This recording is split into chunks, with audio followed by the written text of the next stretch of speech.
Howdy, my name's Ethonra, and welcome back to Final Fantasy XIV Shadowbringers. So that much anticipated patch has finally dropped.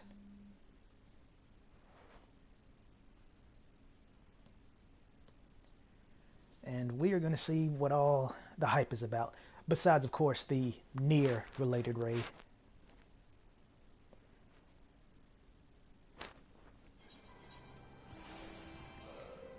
And I got to do that at some point. Probably with Ninja.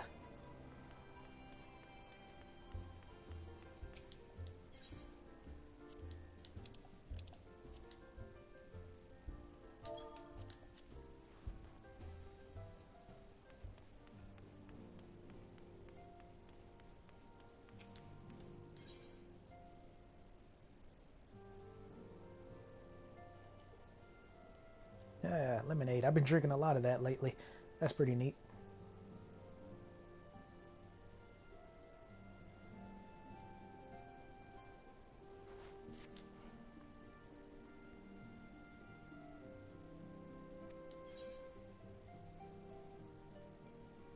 Nah, that's not true.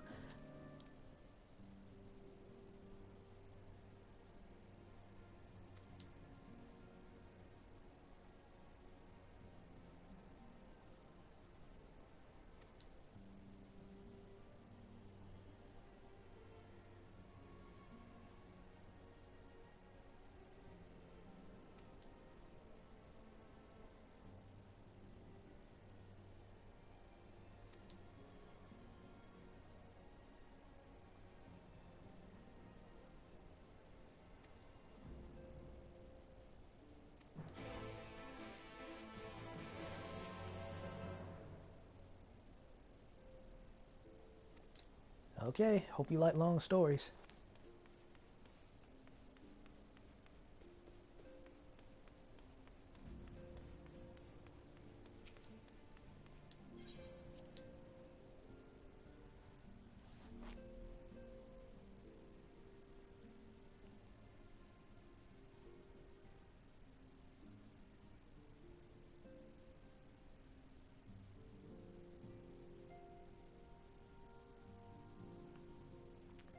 I guess while we're waiting, I can explain a few things. So I know I've been gone a while. There's been a lot of heavy stuff going on lately. A lot of family things, personal things. And thankfully, those are finally starting to settle down. So I'm able to come back again. And I do have a stream planned for Halloween. Though it's very easy to guess what it is, and the game's really not all that scary. But it needs to be finished, and I feel it's still appropriate, so we'll tackle that when we get there.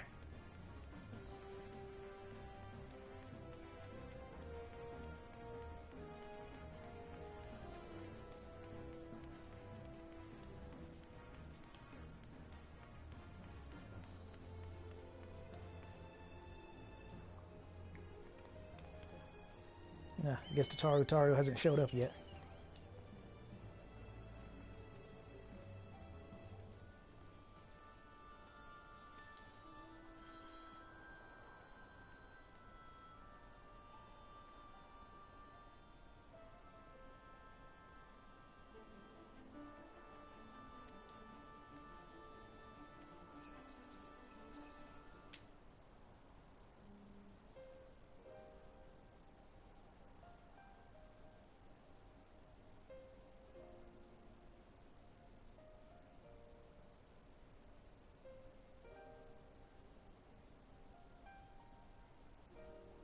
Hey, welcome to the stream.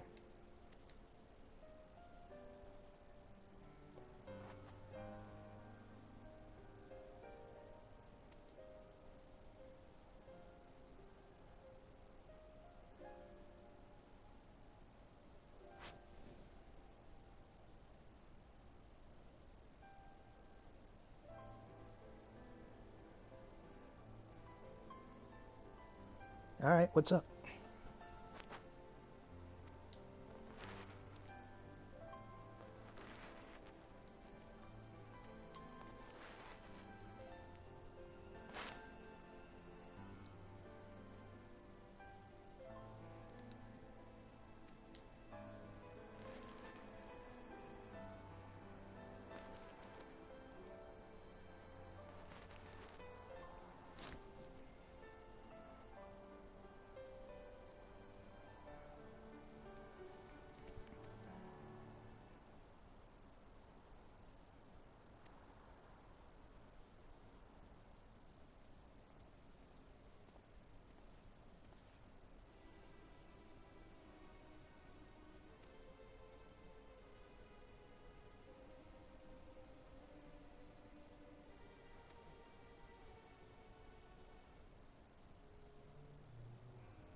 Yeah.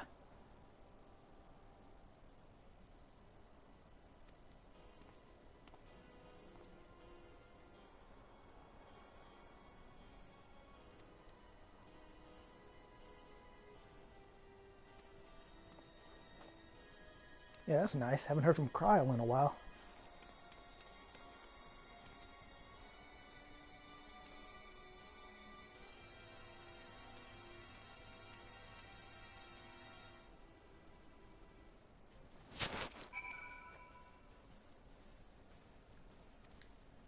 Yeah. Straightforward as always.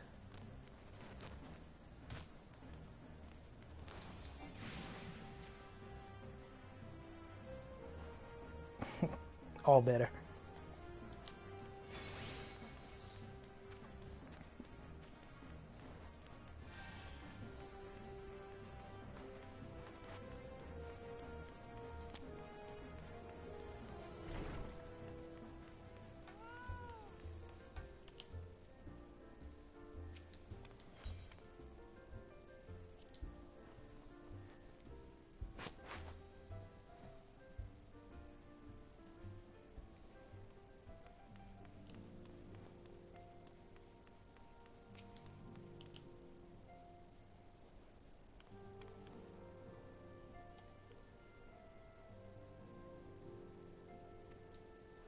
Yeah, me too, for my similar message here.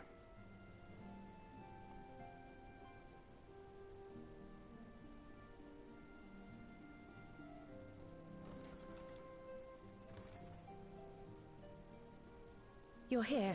Good.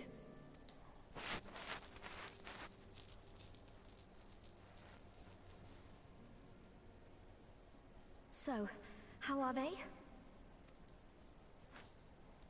Still locked in slumber, but otherwise in good physical health. For the present, at least. For the present? Oh no, is something wrong with them? I'm afraid there may be. I summoned you after detecting faint signs of instability in Thancred's corporeal ether. But subsequent examination suggested all 5 might be affected. And when I examined them just now, my fears were confirmed. Tellingly, the degree of instability varies between them. Thancred exhibits the most notable signs, followed by Y'shtola and Urianger. The twins' ether, meanwhile, remains relatively stable, but there is a change there too if one knows to look for it. Hold on. Isn't that the order they were called away in? Indeed. Which leads me to believe the instability will only increase with time. Though I can but speculate, I fear this may be a symptom of a weakening link between body and soul. By the gods! What happens if the link is broken? They die. I cannot say for certain. This is all unknown territory to us. Yet whatever happens, it cannot be good. Well, I say die, but I'll explain more later.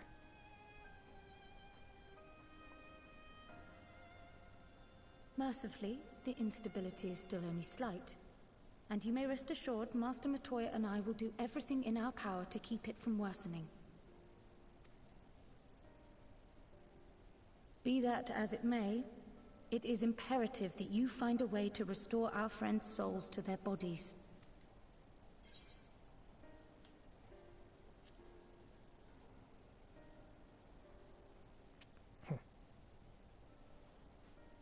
Thank you.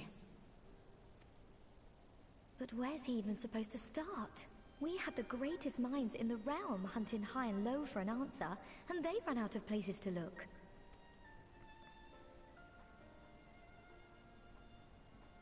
You stated in your report that the Exarch had originally intended to reverse the summoning process by means of his own death, correct?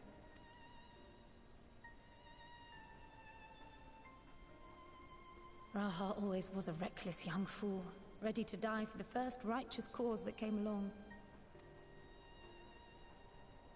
His plan might well have worked, But I, for one, am glad he never had the opportunity to see it through. Even if it does mean our friends must remain stranded a while longer. There is another way, I am sure of it. And the key lies with him, with the Exarch. Pray return to the First and apprise him and the others of the situation. We, meanwhile, will do what we can from here.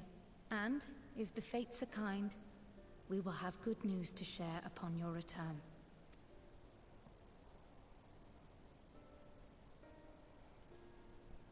Kryle's smile just melts your heart, doesn't it?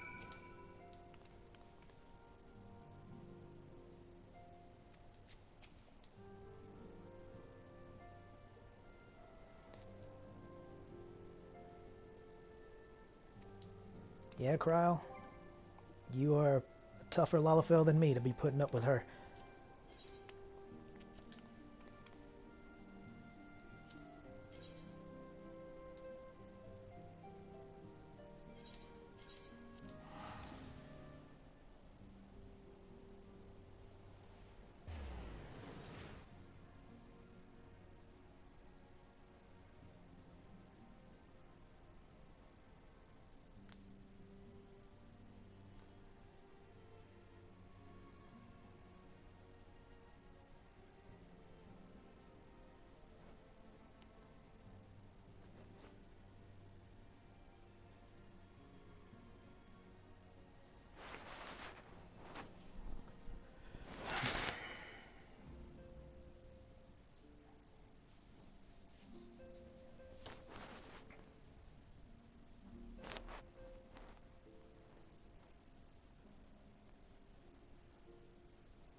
I know I could just warp there, but I really love the music in this area. And I'm only running, so you guys won't think I'm dragging my feet too much.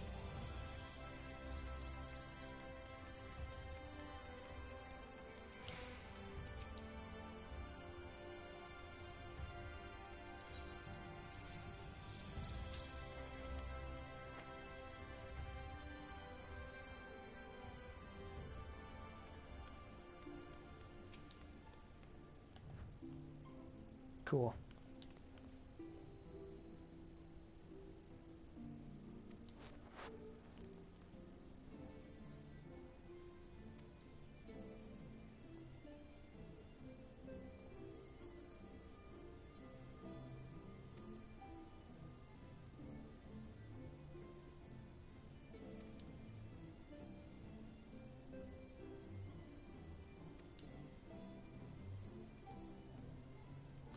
Alright, so my little theory was either they actually die and disappear from the First, or their physical bodies die, but they continue to live on spiritually in the First, since they are tangible spirits here in the first place.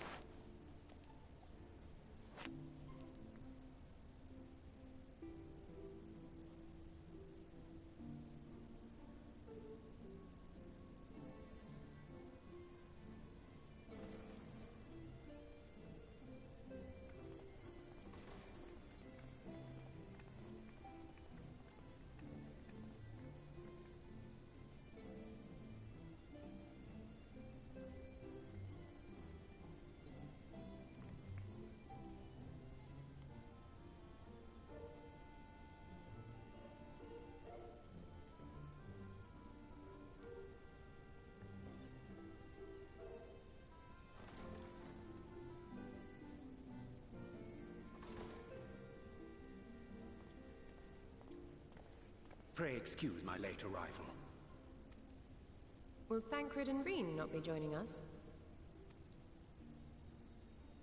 Nay, milady. With apologies to all, they beg leave to pursue their investigation of the empty to its conclusion. Should matters here demand their presence, however, they did assure me that they would make themselves available. Yes, of course. Then let us proceed.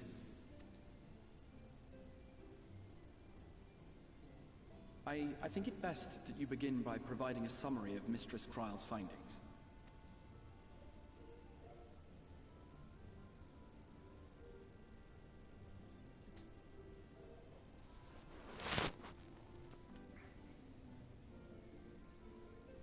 suppose it was only to be expected that some change would occur. Yet our souls seem unaffected, to my eye at least. How long they will remain so is another question. Kryl is right. It is imperative we find a way to return to the source. Perhaps an explanation of the method by which I brought you here will yield some inspiration. Ere I begin, it must be noted that I am by no means a gifted mage. In order to employ powerful magics, I must rely upon the Crystal Tower and its boundless reservoirs of energy. The magic that summoned you was no exception. 'Tis a singular spell, adapted through painstaking effort from the technique that transported me to the first. To use an analogy, it works by cutting a hole in the fabric of reality. A hole tailored to the object of summoning, through which it and it alone may pass unscathed. Though I succeeded in creating said hole, I failed to latch onto my intended target. Instead of you, the spell found those close to you, and ended up summoning them in their incomplete state.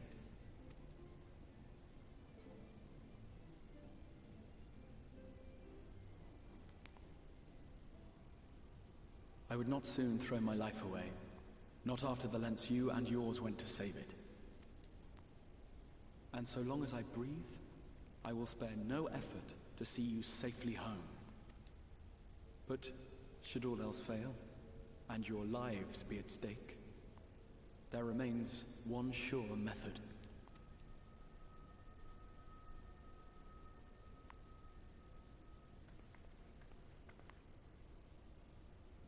Ow! What was that for?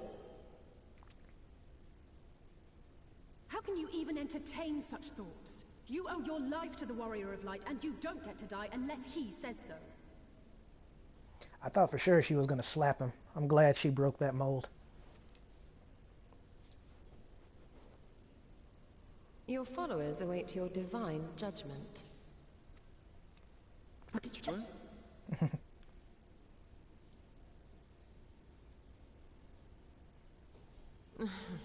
If the two of you have finished, perhaps we could return to our discussion? A little bit of levity to lighten up the dire situation. Rather than dwelling upon the multiple failed attempts at transference, I think it would behoove us to focus on the solitary success.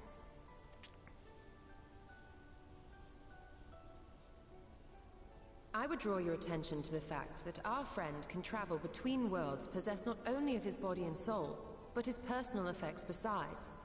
This is no different from the teleportation magics to which we are all accustomed. Magics that allow for the transportation of those inanimate objects one considers to be an extension of oneself. Are you suggesting that simply by considering us his possessions, he could carry our souls back to the source upon his person? Well, it would be nice if things were that simple for a change. But vague notions of ownership seem a rather tenuous thing to stake our lives on. So much as a moment of doubt on his part, and we'd be left floating in the rift. Milady hath the right of it. The requisite fixity of belief would be too much to ask even of our friend. Yet, were we to immure our souls within an object in his possession, mayhap then our safe passage could be assured. I like what you're thinking. White Auracite would, I believe, serve as a suitable vessel for this purpose. It was conceived to imprison the massy soul of an Ascian, and should house one of ours with relative ease. We would need only to ensure our soul's safe preservation inside the stone, and identify a means by which they might be transferred back unto our vacant bodies. Soul preservation and transference. I believe I know of someone who may be able to assist us. On the far shore of the source, there stands a great palace built by the elves. It was forsaken in the wake of the flood, but a certain Numo chose to make their home there soon after. Though they have long lived as a recluse, they once occupied a place of honor in Verbert's royal court, and it is said that none in all of Norvrant is more knowledgeable than they on matters of the soul. Well, I've no objection to seeking a helping hand, but if they've gone to such lengths to hide themselves away from the world, what makes you think they'd be willing to lend us one? A worthy question. Years ago, I myself tried and failed to solicit their cooperation in the battle against the Sin Eaters. No sooner had I begun to make my plea than they unleashed a swarm of their familiars upon me. Unlike me, however, you have curried favor with the Fae folk. By that merit alone, I am hopeful that they would grant you an audience. They may still be inclined to turn you away, of course, but if their knowledge might feasibly facilitate your return home, we have to try.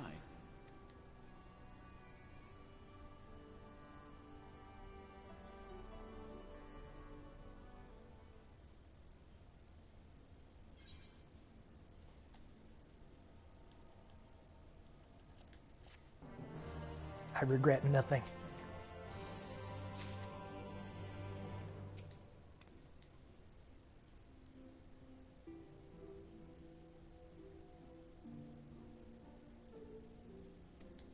Yep, I know exactly who you're talking about.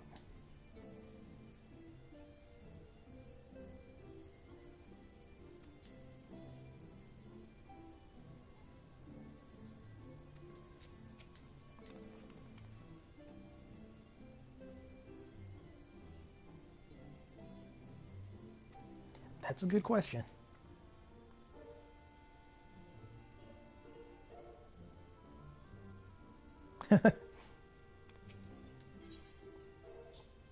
Oh boy.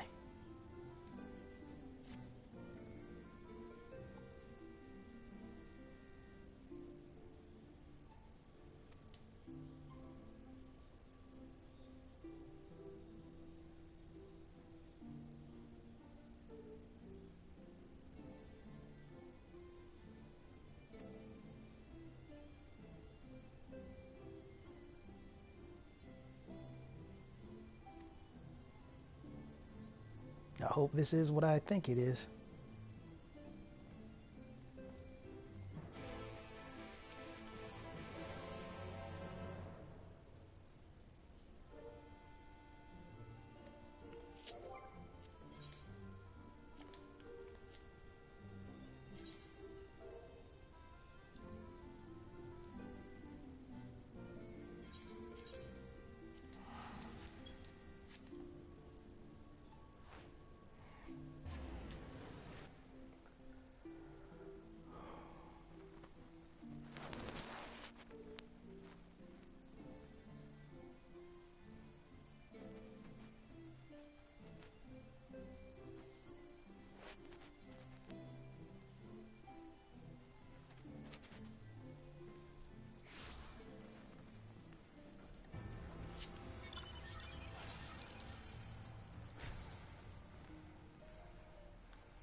I need to test something right quick.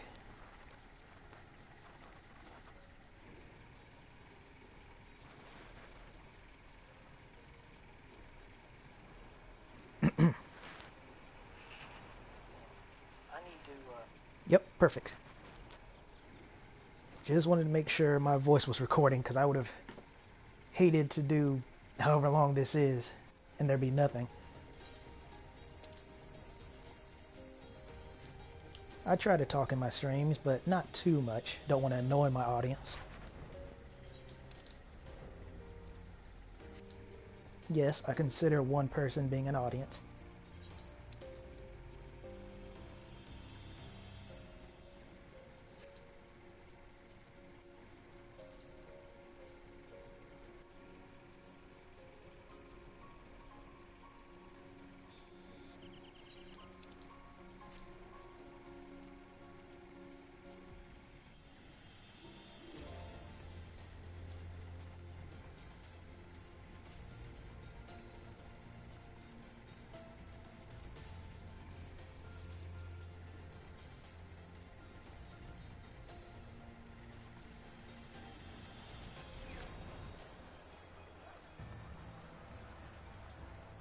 Alright, well, while this loads in, I will be right back.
Sorry about that.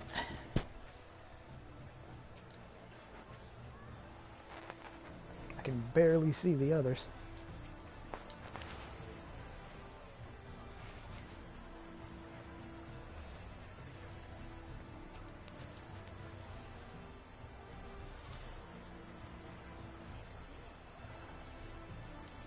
Yeah.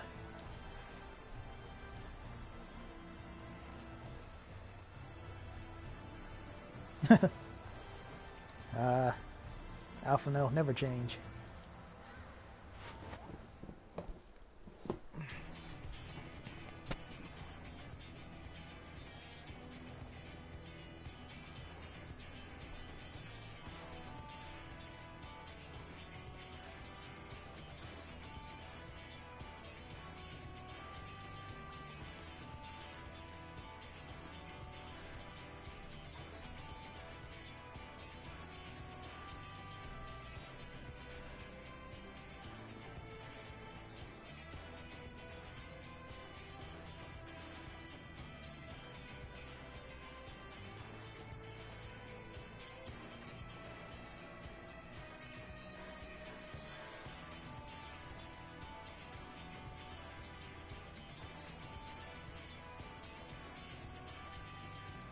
Yeah.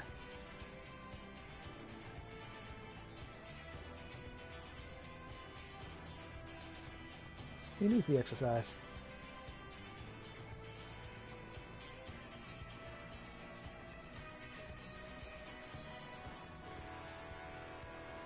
Exactly.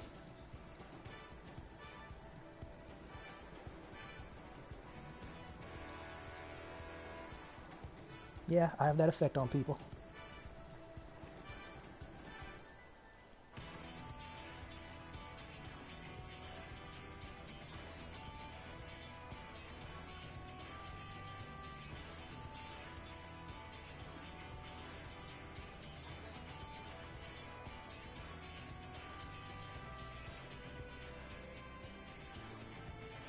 It feels good to be loved. Don't you agree?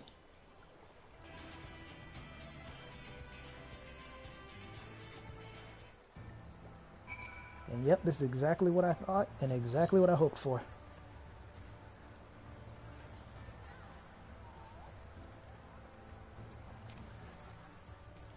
Let me see. I don't even remember how to do this. Ooh. I'm gonna have to look into that later. I didn't look at any of the patch notes, so pretty much everything's a surprise to me.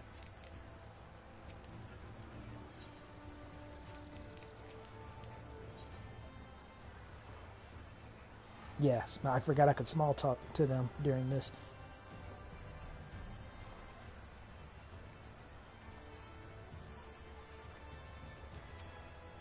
I'm very curious to see the Crystal Exarch as a tank, but I got it covered.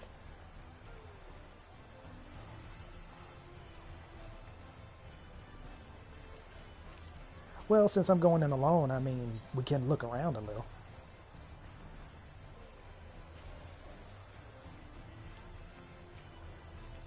Alisaie's trying to bring on the tough face again.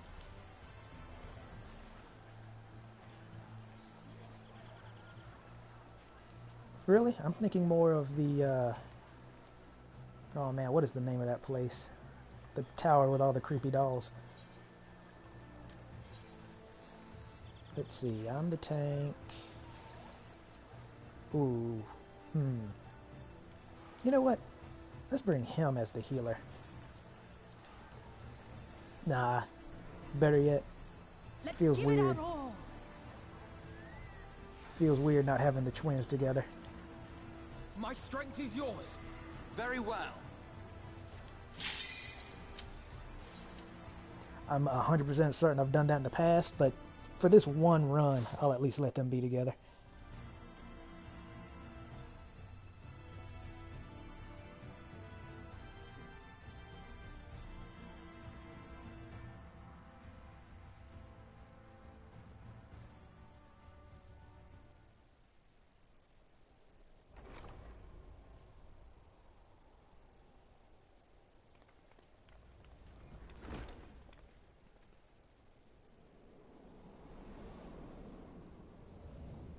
Wow.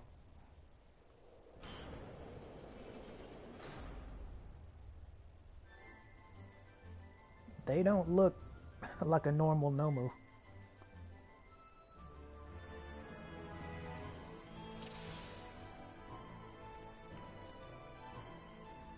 Gee, I wonder which one of us it could be.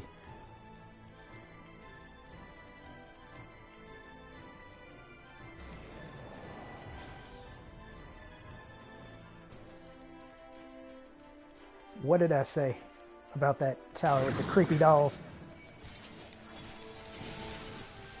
The anti-tower. The name just came to me. Yep.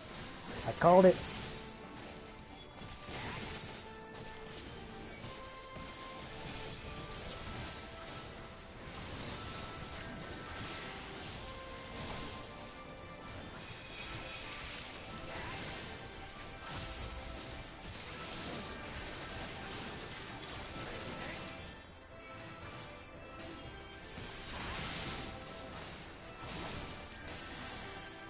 By the way, forgive my suboptimal playing. I'm just taking all of this in.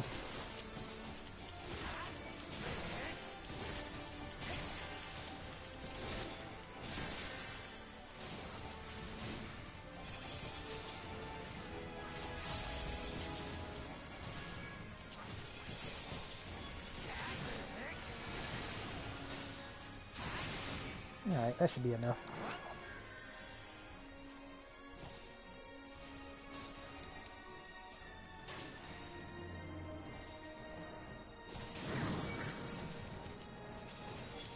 Face of the hero. Been a while. Actually, this one looks like it's completely gold.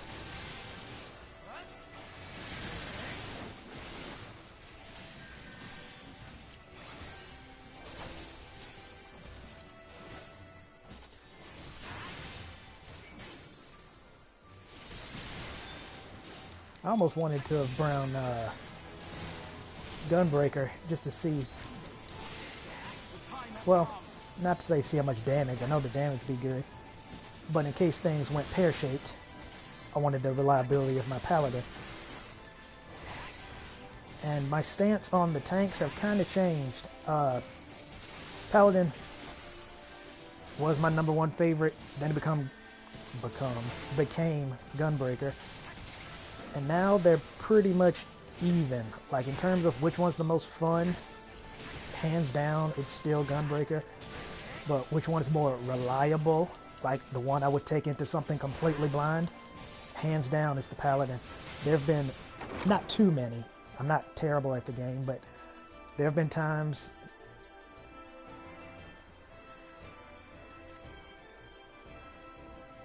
Oh no, don't tell me that this is the first counterpart to Matoya. That'd be annoying to deal with. In case it wasn't obvious, I don't care for Matoya. Oh, cool. What else do I want to talk about?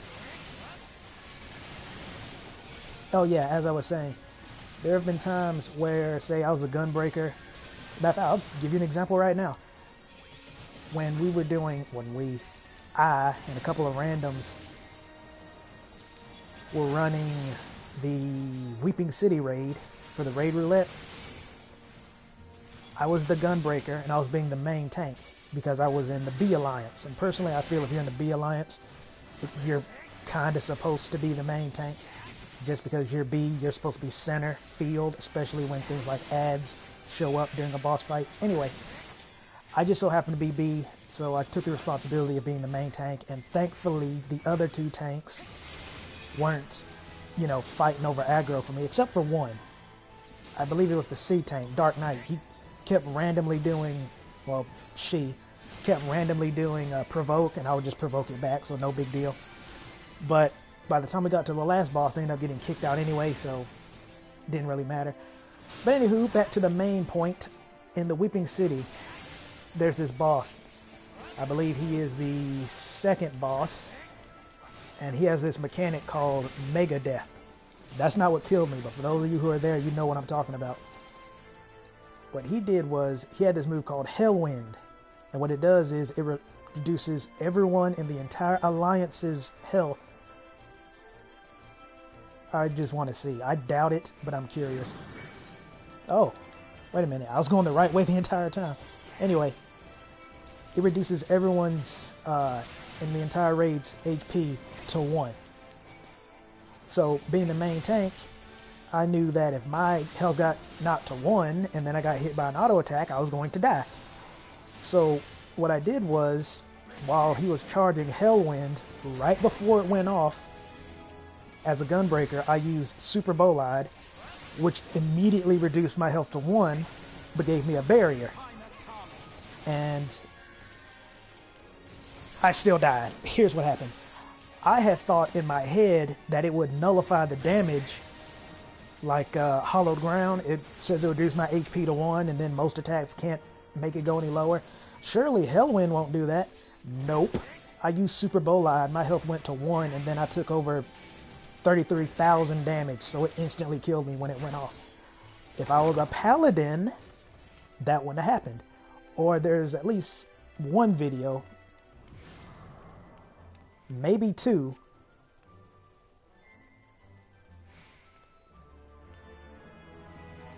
yeah, maybe 1 video or 2 where I'm a paladin, and the only reason I was able to save my party from a complete wipe was because I was a paladin. Any other tank, I couldn't have been able to do it. So yeah, paladin is definitely the most reliable.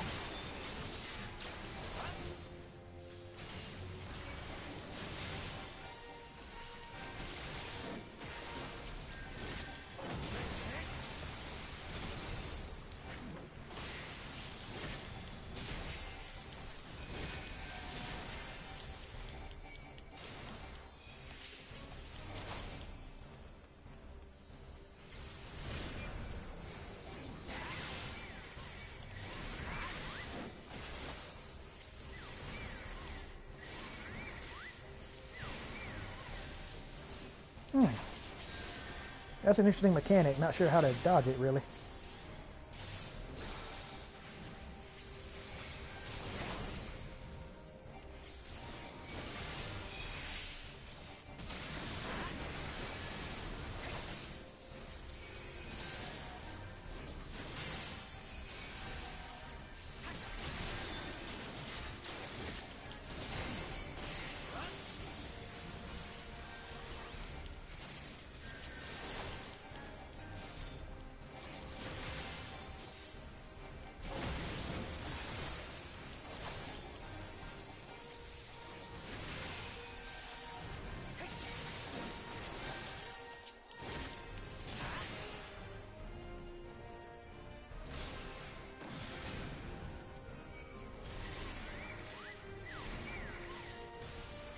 Okay, they're not that hard to... Okay, about to say, there's got to be a little bit of mechanic going on there. I was going to say, they're not that hard to dodge. They just go from one side to the next. But they are sweeping as they go. The little AoEs, I mean. Let's give them a show! Focus. Release!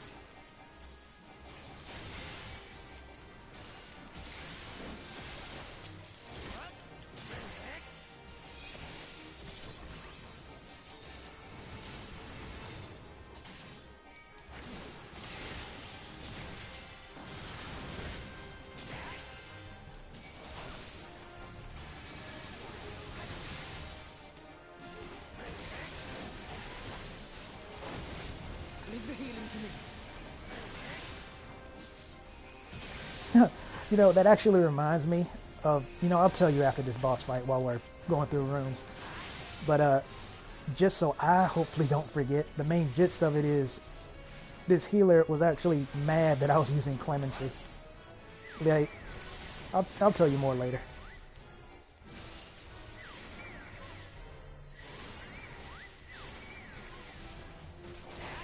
I imagine that part is like super nasty if you're a healer or a DPS. Seems really easy to get hit.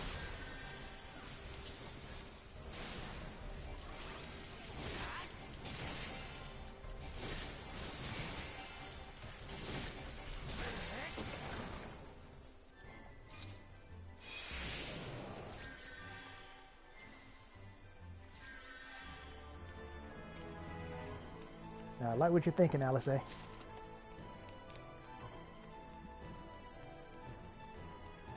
Ward. Those are too big for my Lalafell feet, though.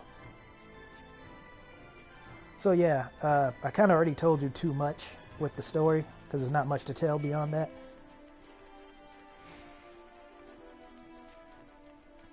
Oh, how precious.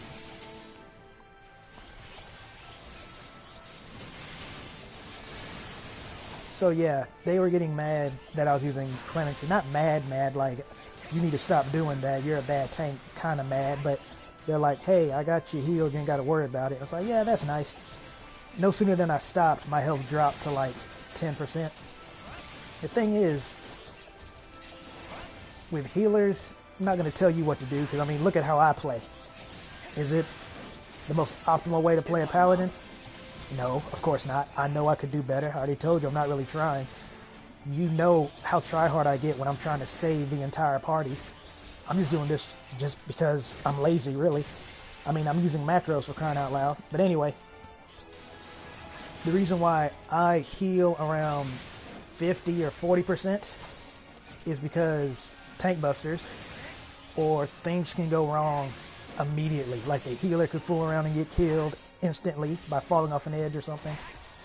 Or the mob might hit ridiculously hard. Like even to this day, man, what's that dude's name? Beldam's Mantle, Beldam's Metal, whatever.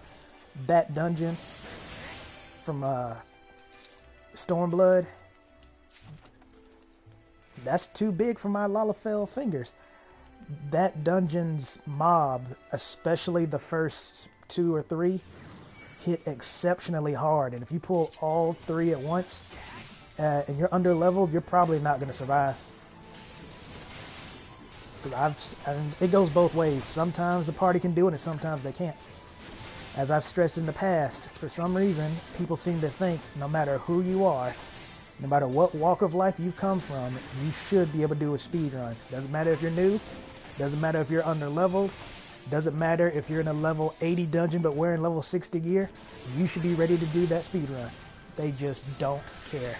And it gets more and more obnoxious the more I see it. But that's just my 2 cents. My thing is, I'd rather do the dungeon at a slow, steady pace and know we're going to make it, as opposed to try to brute force my way through, wipe 75 times, and end up wasting more time. I mean, I'll pull... I have no idea who that is. I don't remember him saying that before. Anyway.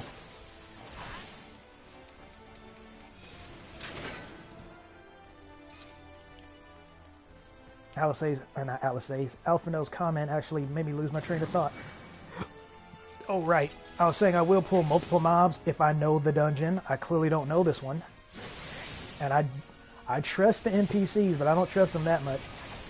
But if I know the dungeon, that'll determine how much I pull. Oh, another good example is Doma Castle. Those mobs hit very, very hard if you pull too many.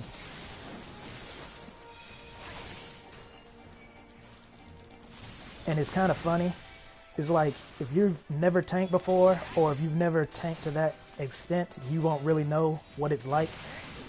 But one mob can make all the difference between you being able to survive that pull or not. And it also matters on your healer. Like if you have a white mage who just spams holy the entire time, you're probably going to die. But if you have a white mage that uses holy sparingly, uses benediction, sometimes they're not ready to go with that benediction. I try to keep mine on my first hotbar just in case. Or I can't remember the ability name, but it's where you place a shield on whoever you target. I love when white mages put that on me after I pull, not during the pull, because it's kind of pointless then, because it'll be gone by the time I get to the next one. But oh, and when they do regen early during the pull, that's also kind of annoying, because that means either I have to stop what I'm doing and go pull the mob back, or, see what I mean? Or hope beyond hope that by the time I get to my destination, they're still alive.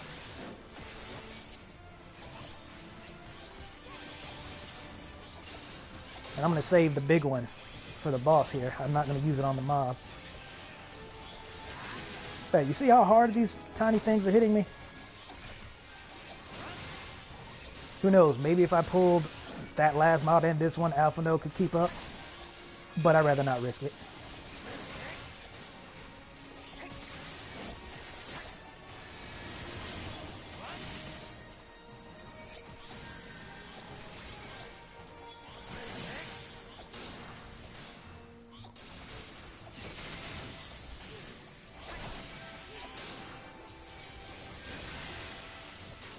I wonder if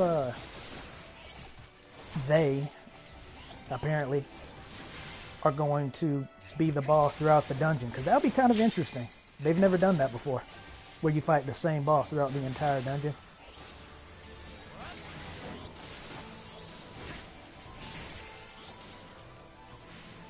I almost actually did the big one on accident. No, I didn't want to overkill the little porker. Yeah, that's what I thought. I said that, but when I saw the arena, I was like, it's probably not going to be. And that's too bad. I would have liked it to have been the same boss. And we just kept fighting them throughout the dungeon, because again, they've never done that before.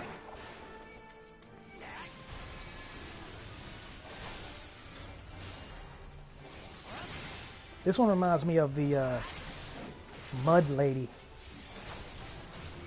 Can't remember the name of the... Alright, can't remember the name of the dungeon. But that's what she reminds me of.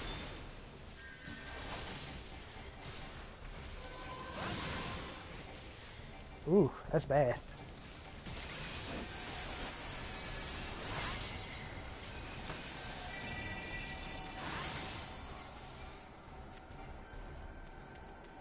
If I must. Ah. Focus. Release. Okay, I know what this mechanic reminds me of. It reminds me of, ooh, what's the name of that dungeon? Ah, man, I'm bad at these names. I'm failing hardcore. But there's a dungeon where you fight the bird tribe, the ones that kind of remind you of... I'm going to say this, and I'm pretty sure some PC person is going to get pissed off at me. Indians, they remind you of that, but they're bird people. They have this one boss fight where you need to move the stone statues before AoEs go off, otherwise they come alive. That's kind of what's going on right here. Speaking of which...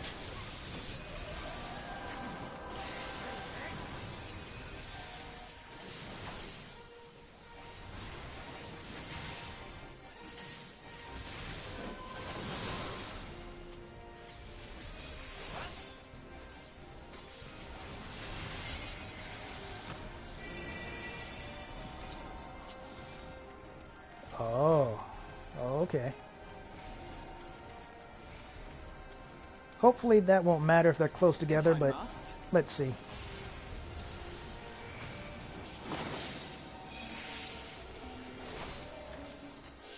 Nope, it doesn't.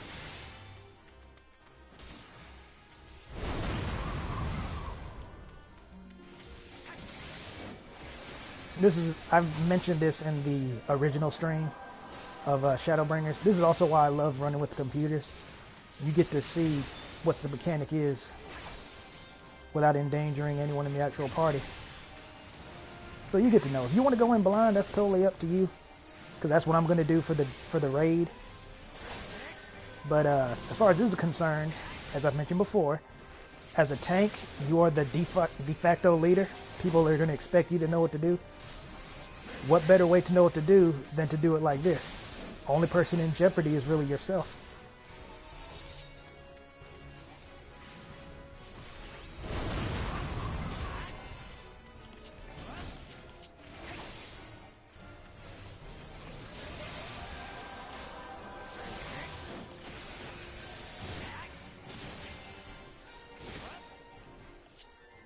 Oh, I'm sure.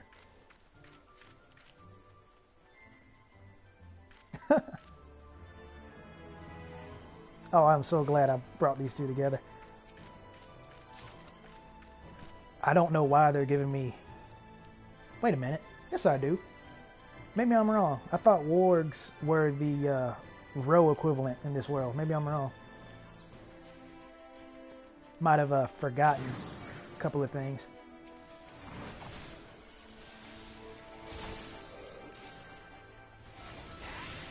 I could tank this to the next area, but I just want to fight it here just because I can.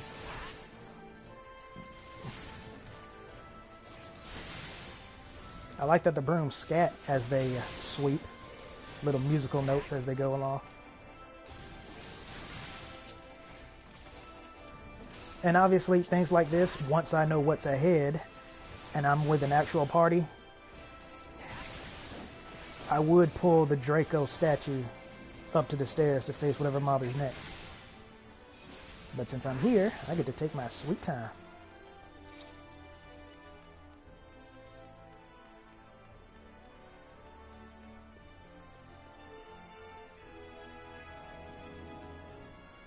Wonder how many chests I've missed.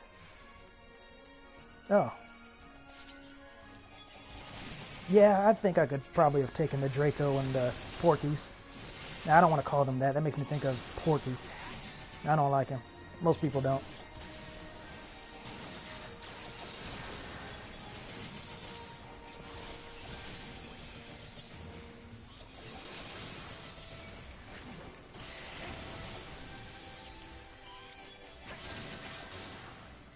Oh, I remember something else I was saying about healers earlier. Depending on the speed run, depends on two things.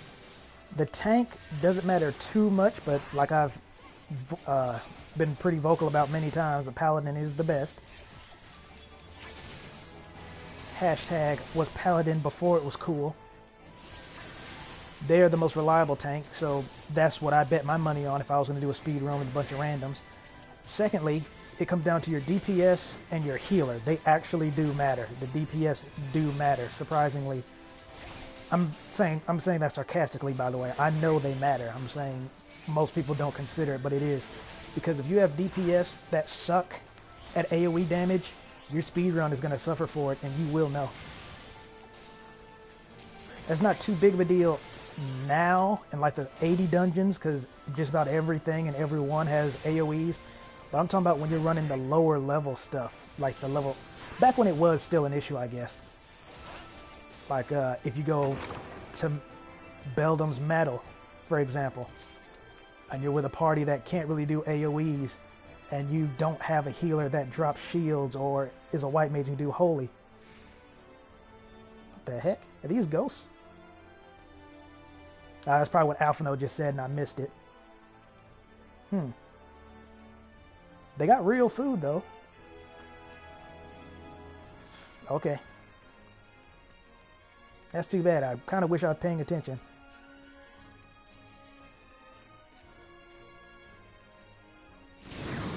Yep, I expected that. You know, now that I'm seeing these surnames, they also kind of remind me of a cross between the Anti-Tower and the Vault. Getting a lot of those vibes right now.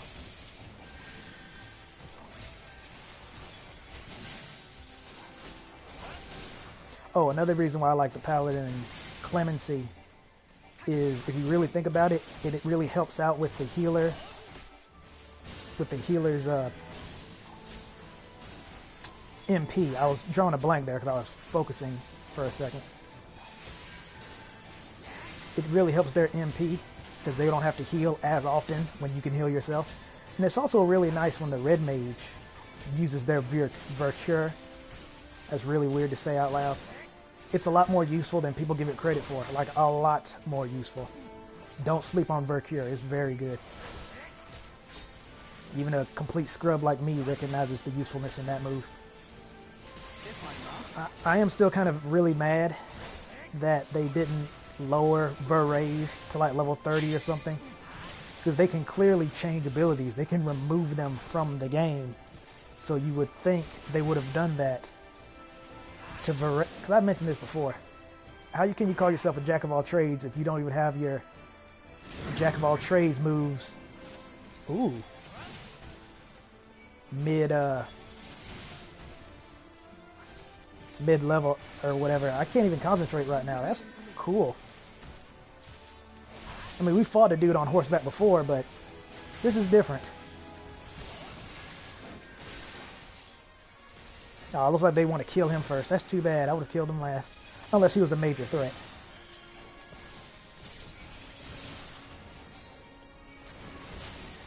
The time has come.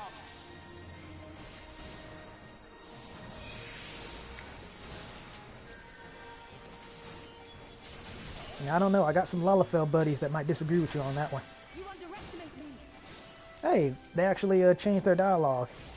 And he wasn't killed first. That's weird. Did he get healed? I wasn't paying attention.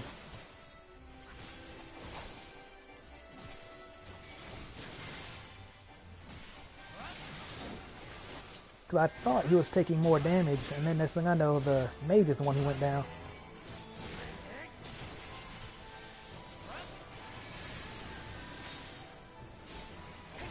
Another little trick I do as a paladin is sometimes I purposely wait for something like that. He's resistant to stun, so it doesn't matter. But yeah, sometimes I will wait for an enemy to do the cast, just so I can stun lock them. Well, maybe not stun lock them, because sometimes you don't want to stun lock them. Like the fleshless ghost or specter, whatever it's called, in the Siren Song C. You don't want to stun lock that thing. And you want to save silence specifically for if someone does stun lock it.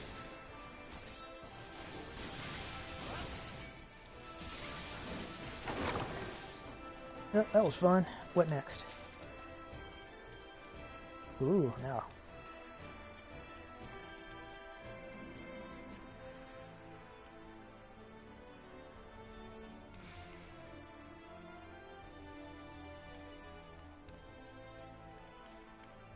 Get some Beauty and the Beast vibes going on here.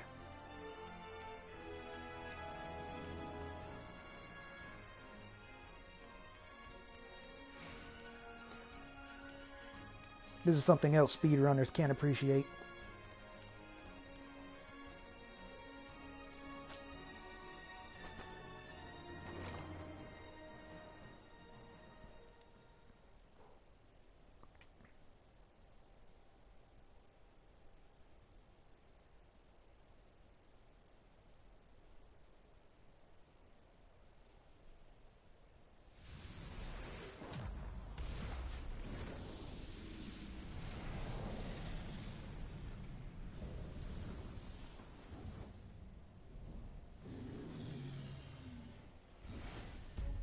But I say, I don't care how cool you look. If you don't play the music, I don't care.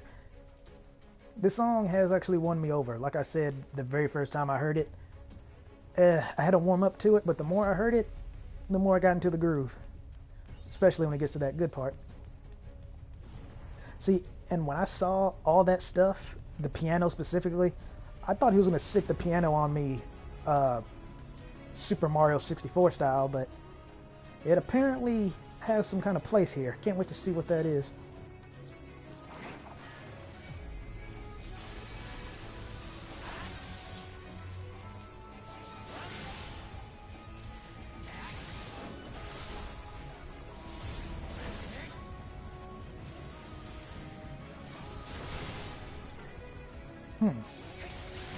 Doesn't seem to damage the stuff.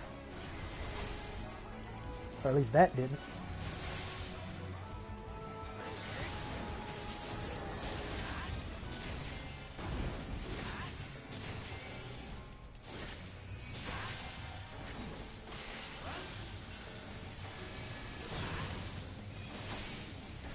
Now, I was expecting some kind of tether with that kind of name.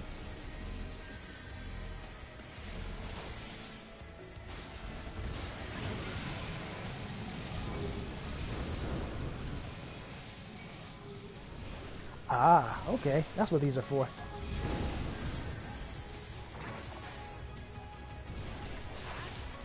Okay, so that might be like a soft DPS check, because you can only burn so many things.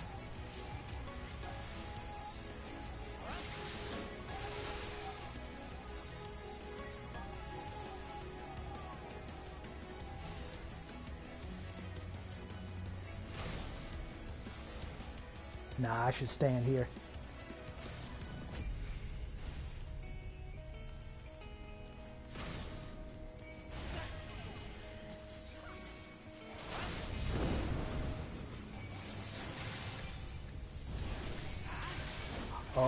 like it burns that stuff too. Okay.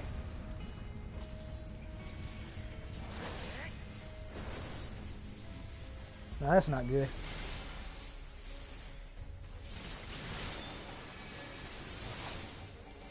Well, that's what clemency is for, and hollowed ground if need be.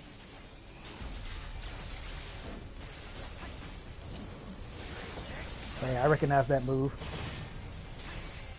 Oh, cool. He brought more stuff for us to burn, so it's not game over yet.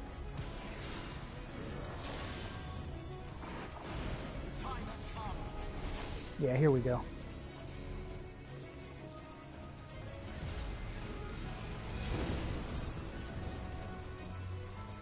Okay, so it's not as bad as I thought. I thought that would have been like a soft DPS check, and if you ran out of things to burn, then too bad, so sad.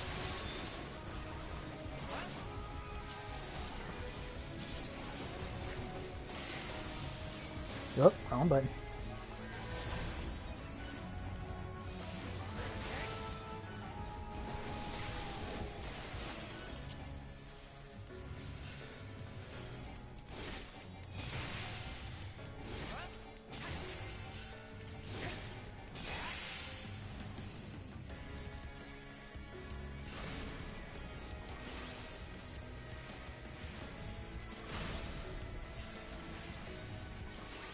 Has come.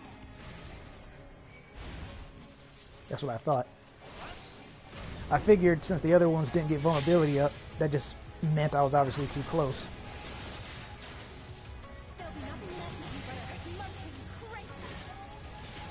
Yeah, you get him, Alice.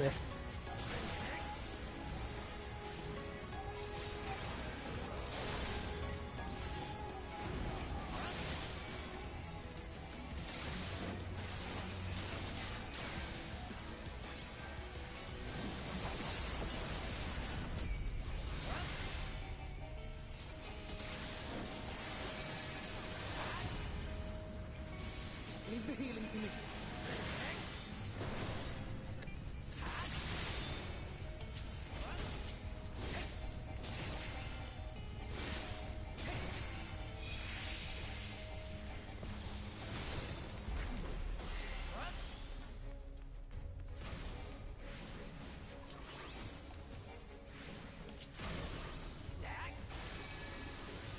Nice.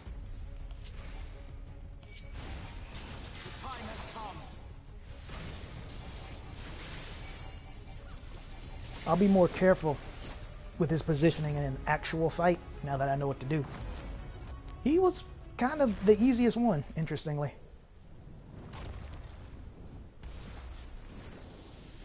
Like I said, if it was an actual soft DPS check, he would have been much harder, because it would have been very easy for people to accidentally burn that stuff.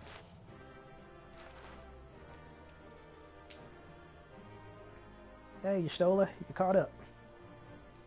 I guess you got a good tour of the place after all.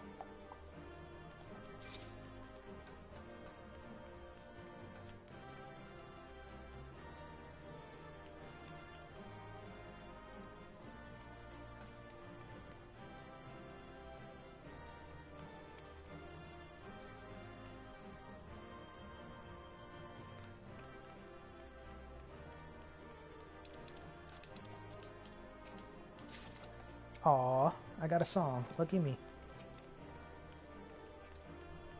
Nah, wanted to see if he had anything to say. I doubted it, but wanted to see.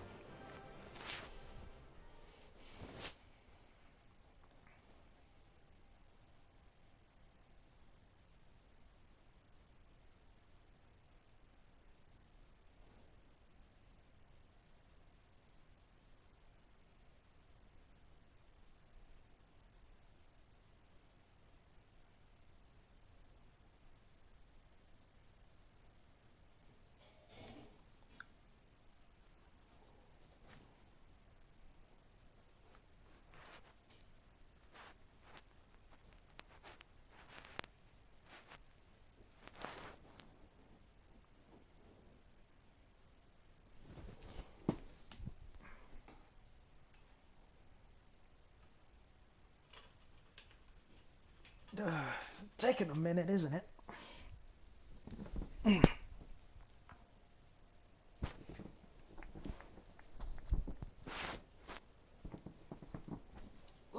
was my fiercest familiar. Oh, impressive.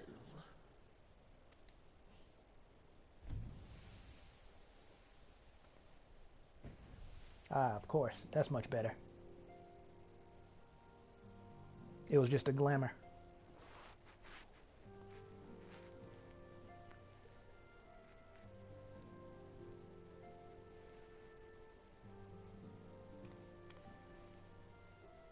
Backlook, 'tis good to see you again after all these years. You know, since the last time you tried to kill me. And judging by your vigorous greeting, I dare say the feeling is mutual. To be sure, a simple shake of the hand would have sufficed by way of welcome, but I shan't complain. But you must be wondering as to the purpose of our visit. We come to beg your assistance in a most urgent matter. Shake? Beg? Our comrades' very souls are in danger. If we are to save them, we will need the benefit of your unsurpassed knowledge on the matter. Please, will you not sit and hear our plea? Oh, how dare you! How dare you speak thus in my presence! I'm sorry, I can't take him seriously. It was to escape such words of temptation that I hid myself from the world of men. You are sinners, one and all, and I swore never again to have any part in your affairs. I can only imagine what terrible events forced you into a life of seclusion. But I know that the Numo are a good and noble folk. It is not in your nature to turn a blind eye to the plight of those around you. And in treating with us, I am certain whatever mistrust you feel for man will begin to heal.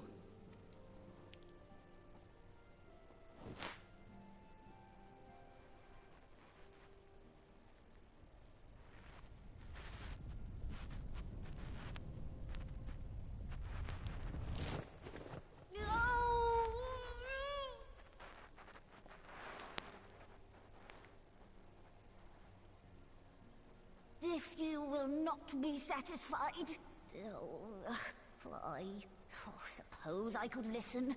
After all, there's no harm in just... No, I mustn't. Not again. That damn court mage seemed to have the best of intentions too, and countless innocents died for my naivety.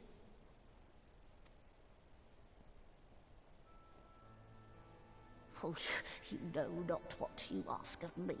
What horrors my knowledge has wrought. Well, actually. I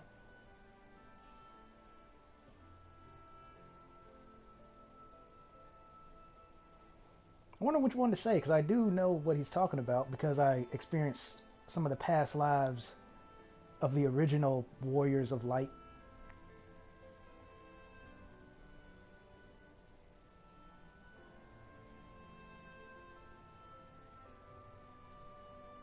Nah, that one just seems too on the nose. I'll say this one.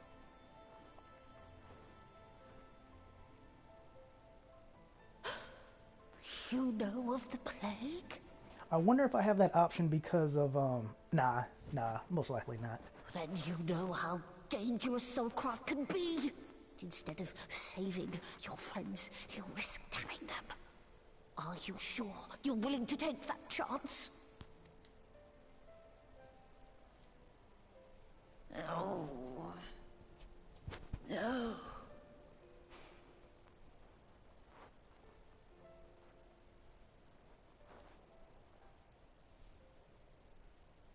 Oh, very well. I will hear your petition, but that is all. And I expect fitting payment for my troubles. See, I didn't want to say anything at first, but considering we're talking about soul transfer, I can't even begin to imagine what the equivalent exchange for that is going to be. I imagine a long list of quests. commensurate with your contribution to our cause. No more and no less, I promise you. With that settled, might I impose upon you to join us at the Crystarium? I'm afraid the nature of my friend's predicament calls for absolute secrecy.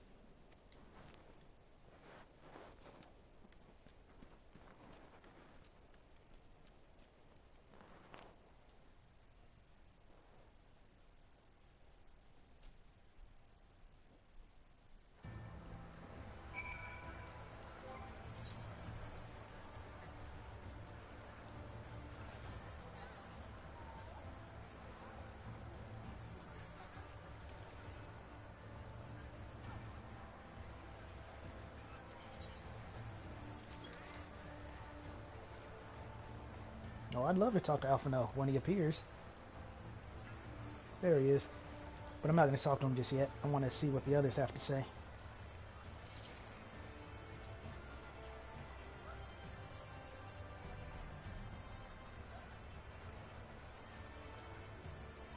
For those of you who are new, the reason why I do this is because I like to absorb every bit of lore I can, because for the most part, once you see it once, you'll never see it again. It's gone. Like, hey, there's a friend of mine.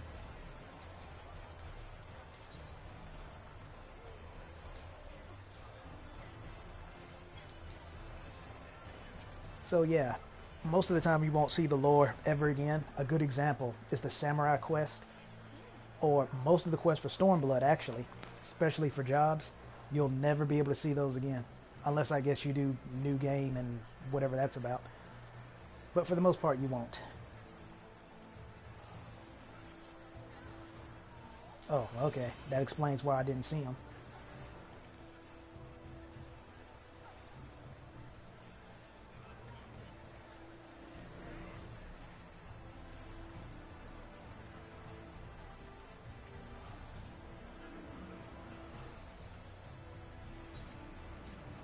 Yeah, I hear that.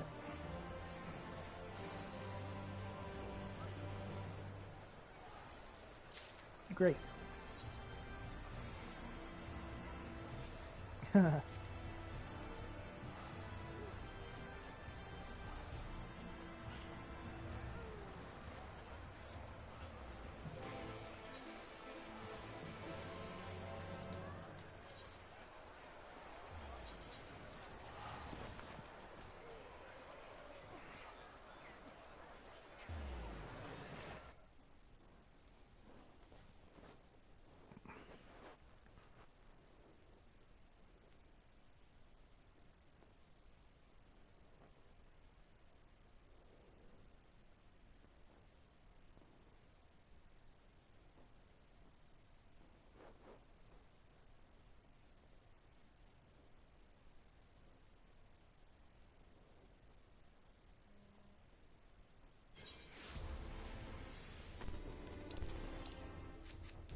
I'll have to remember to check those out.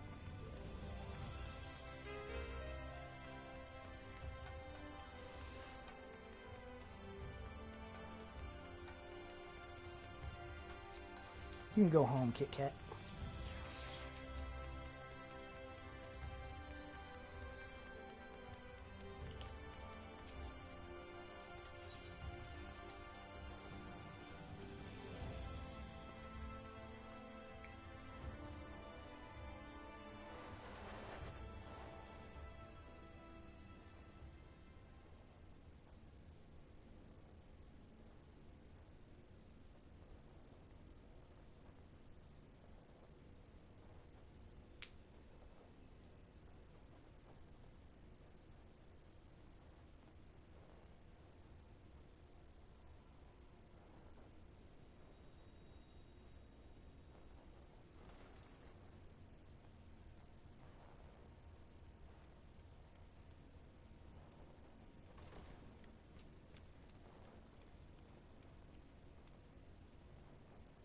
I'm sorry. You mean to tell me not only that the return of night was your doing, but that you hail from another world as well? Everything we told you, of the source, the shards, the 7 umbral calamities, all of it is true. I realize how fantastical it sounds, and I would not blame you for doubting our testimony. But given your expertise, you must surely have noted the peculiar nature of their souls. Any other time and I would have dismissed your stories as balderdash and flummery. But upon closer inspection, 'tis plain their souls are far denser than is normal, and that they do not possess true bodies. Save you. Your body is your own, and your soul is the densest of them all. Thanks.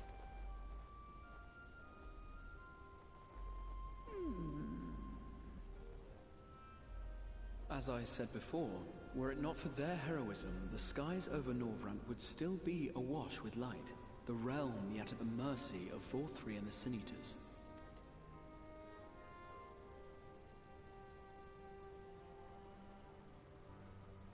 After all they have done for our home, seeing them safely back to their own seems the very least we can do.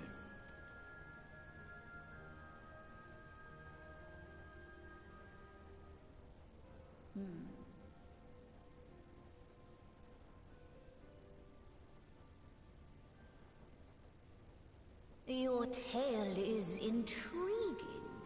Yes, very intriguing indeed.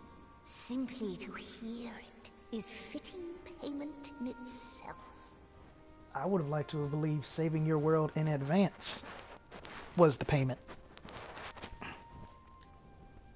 As for your friends, I can but agree. Their valorous deeds on behalf of Norvrant are deserving of recognition, of their own fitting payment. You will help us then? I will. I would see my knowledge put to good use for a change. Hey, that's the spirit. I do have one condition, however. I am not the spry young Numo I once was. As such, I will require assistance in my fieldwork and testing. It would be our pleasure. We'll be laboring for our own benefit after all.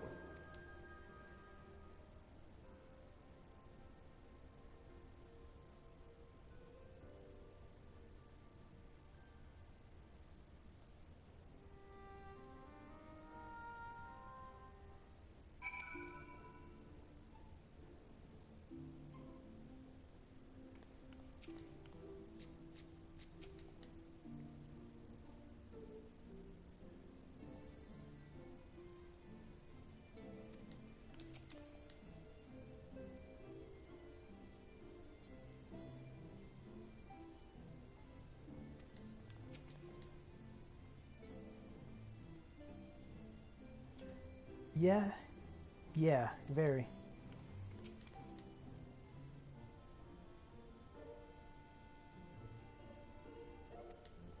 Though his were sentient, well, I mean, they were both sentient, but I mean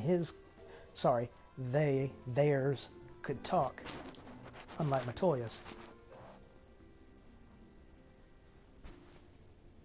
At least I believe hers couldn't talk. I don't remember them talking.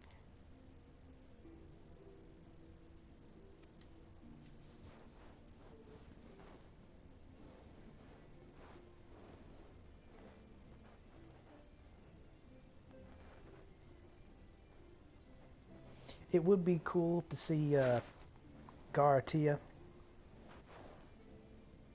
return with us, because I know everyone who sealed him in the tower would be just beyond themselves with joy to see him.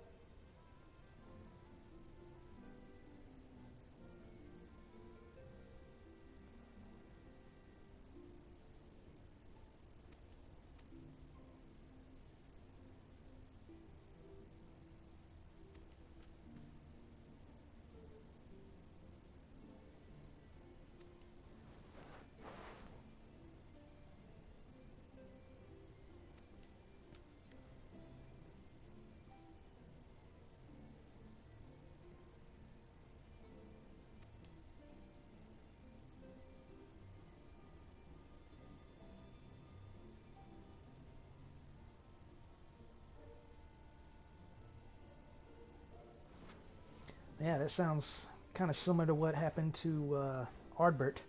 Maybe not happened to, but similar circumstance.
Can't help but think of that poor girl every time we come here.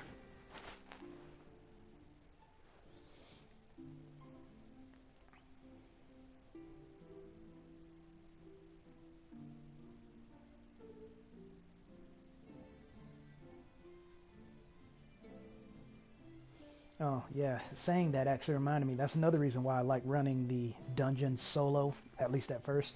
You get some really interesting dialogue, and if you run, I'll check it in a second because I don't remember the name. It's the very first Shadowbringers dungeon. If you run that and have Alice with you, you'll get some very special dialogue on the second boss.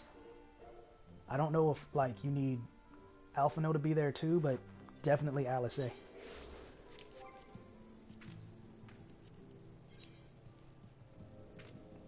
Yeah, this one.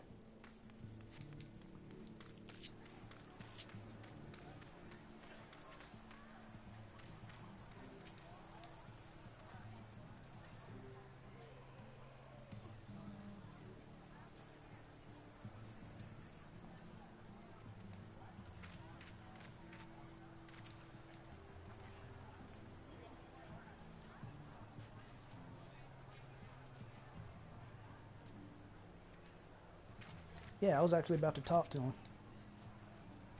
him. I don't think he mumbled last time. I don't know if I recorded last time I talked to him. But I think last time he just had a vacant stare or he just looked at me or something.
Huh, and here I was thinking I'd have to go and make it.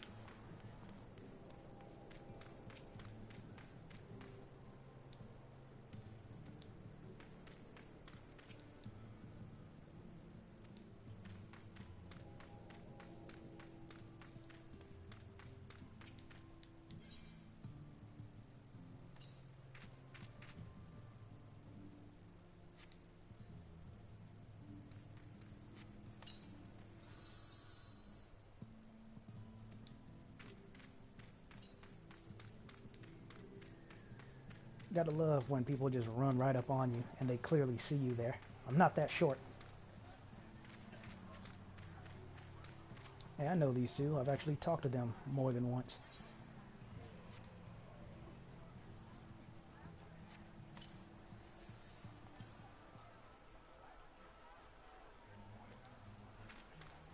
Oh, yeah. Yeah, about to say, I forgot that I should try talking to them twice, so I'll go see what that other guy has to say.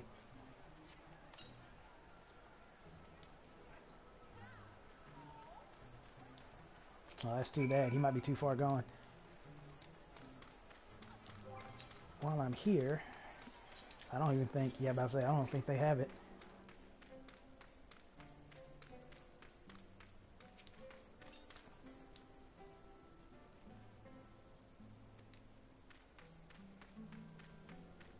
And I'm pretty sure they still say the same thing. Yeah.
Yeah, that's exactly it.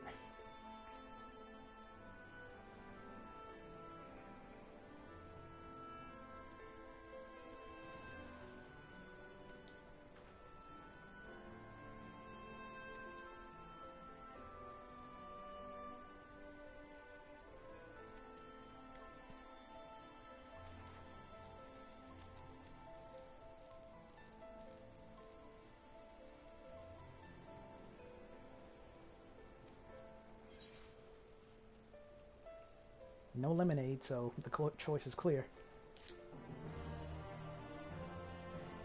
I almost said cloice. Choice and clear put together. More like mashed together, I guess. Come on, talk to him.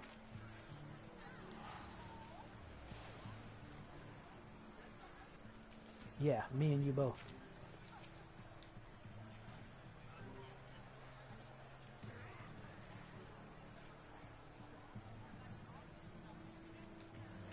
Yeah, I heard it too.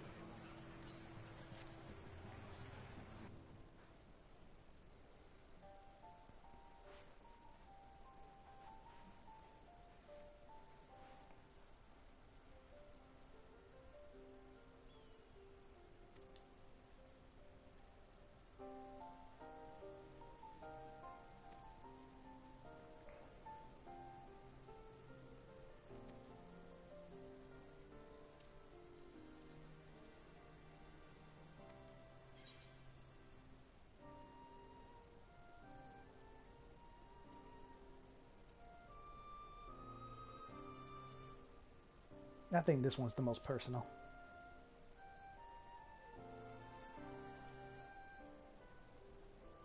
Yeah, that's the spirit.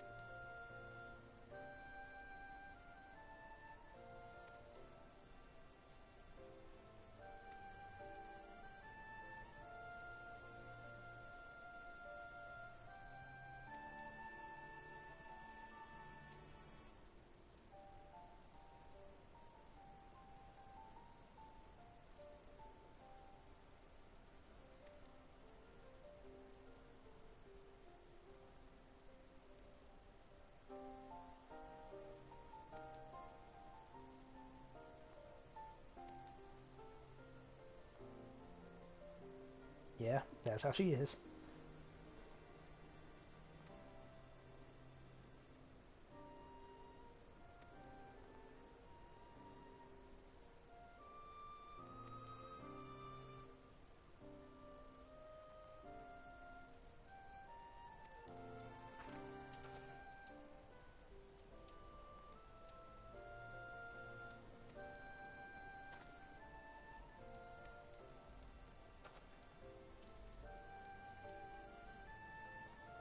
You could just send me too, you know. I could just have it done like that.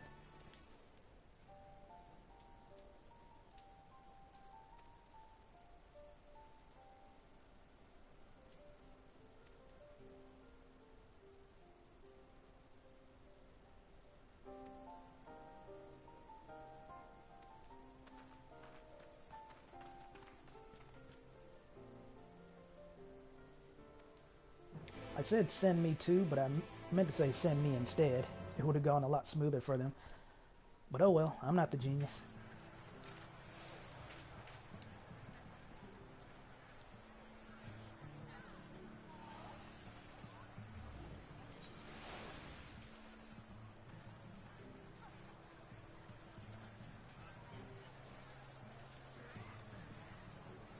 I think the miners would be able to help. Plus, they're the Lalafels. Or, sorry, dwarves.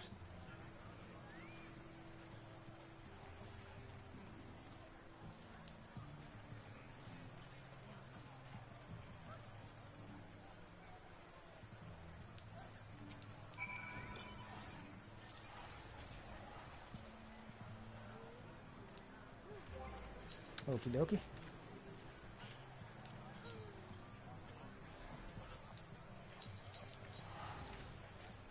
No, I don't want to teleport there twice.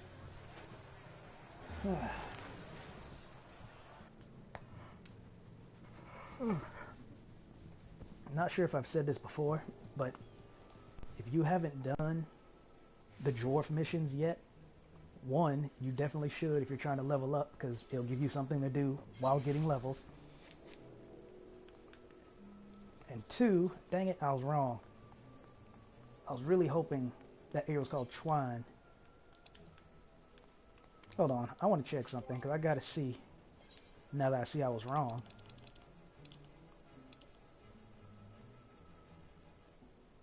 Ah, okay. I was getting mixed up with Torma. Plus, I think they live in Right anyway. Ignore me, I don't know what I'm talking about. But anyway, yeah, their dungeon or missions are actually really fun. Especially a few in particular that I don't want to spoil.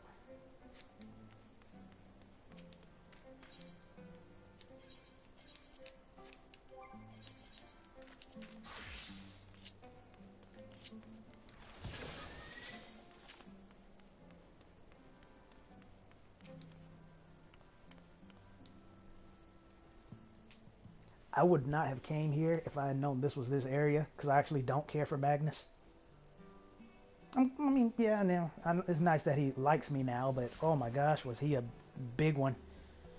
A big old jerk when we first met.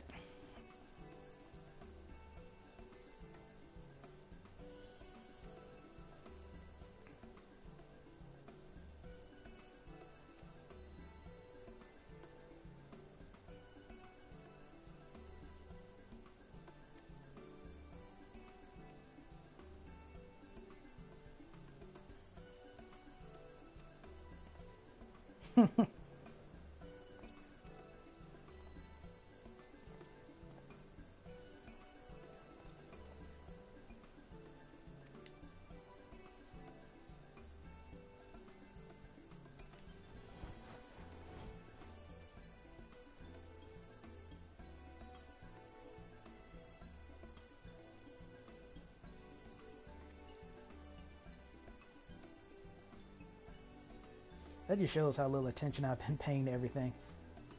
Because I clearly know that area that I'm not going to try to pronounce is not the same area that Elmore is in.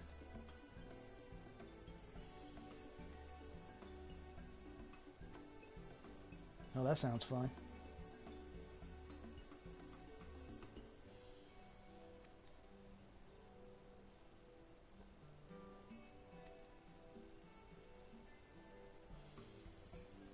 Alright, so I'll be getting me some clay and pelts today, huh?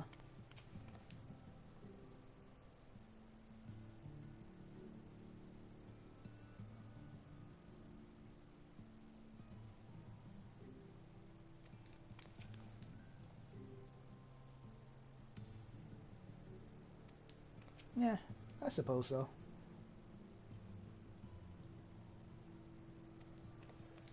Man, he's like a totally different man. Anyway. Excuse me. Trying not to get sick like everyone else is.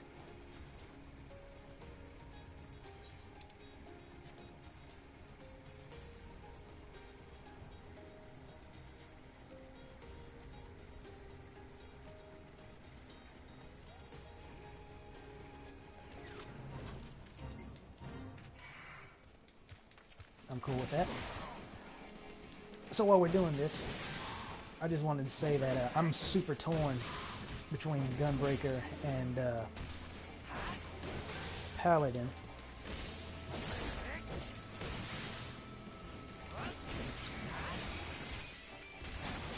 Because, as I said, Gunbreaker is much more fun.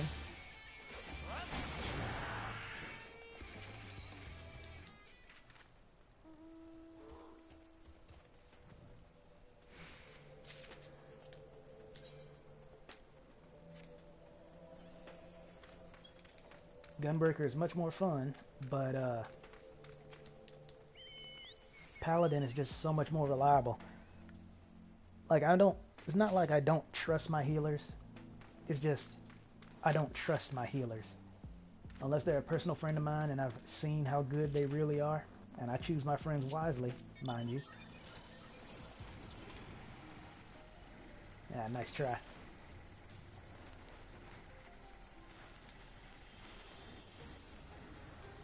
But yeah, I like to think that I choose my friends wisely.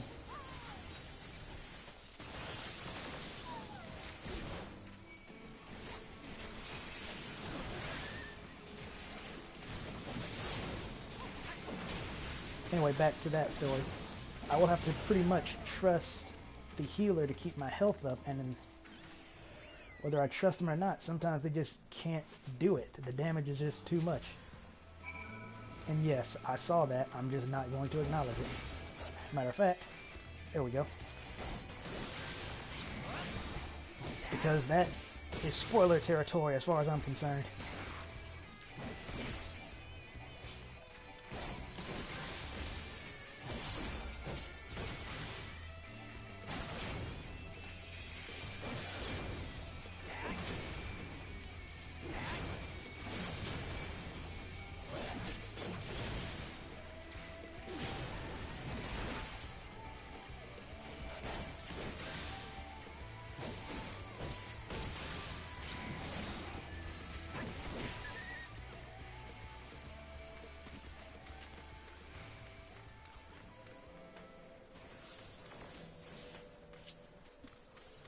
Yeah.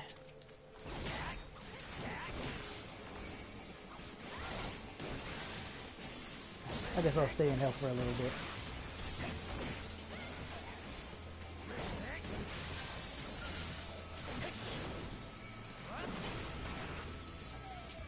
There we go.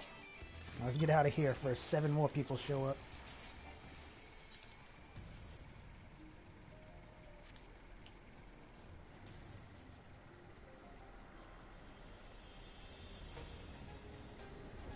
Check out that view. It's pretty cool. You can see the light is completely drained out of it. So now it's just looks like crystal. I'm pretty sure there's still some trace of light in it. It's just not to the point where it's dangerous.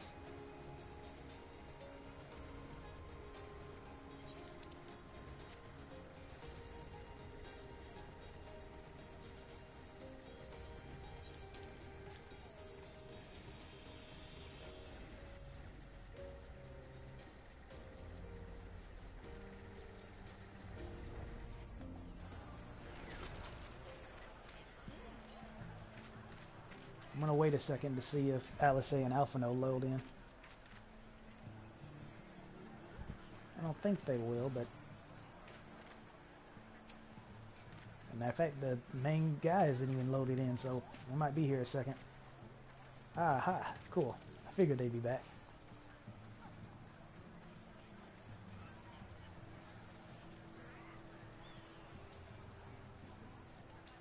Nah, I still know you're a bruh.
That was pretty funny, but nah, Alice's got this. Oh, the giant beaver.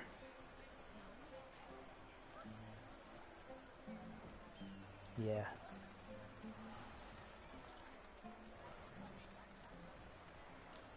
Wonder if it's gonna be a flying pig, like most of their familiars are, or if it'll be something different because Alice is the one making it. We shall see.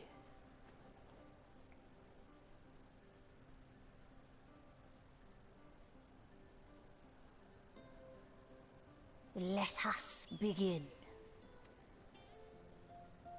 I trust you've prepared the clay?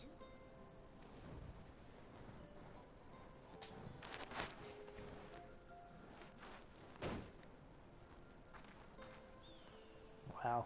Very good.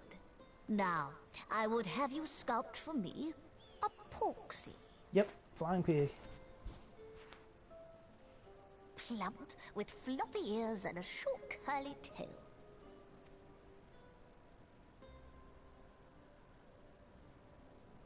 A porksy. I think I know what you mean.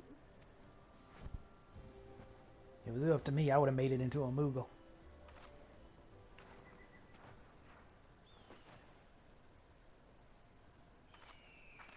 There we are. How's that?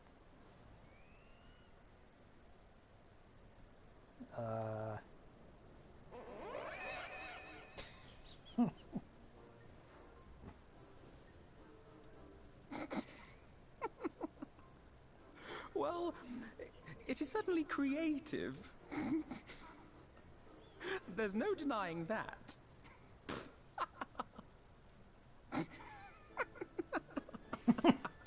I love the look on Yes, Zio's I know face. artist. Very funny. Pay him no mind, child.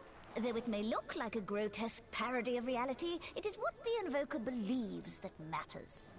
What a polite way to put it. Grotesque parody of reality. I'm gonna remember that. You're not helping. Exactly. But I speak the truth.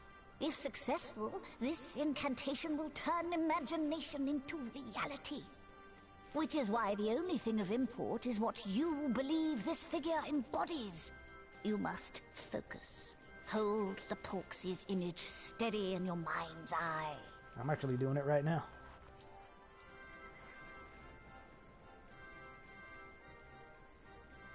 Now then, as I taught you, relax and allow your energies to flow.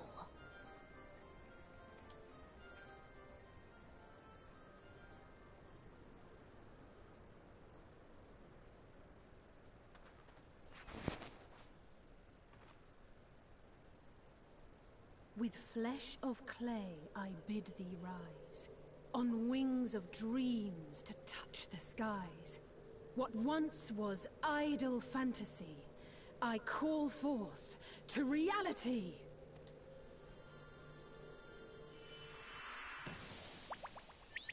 Oh, a plump one.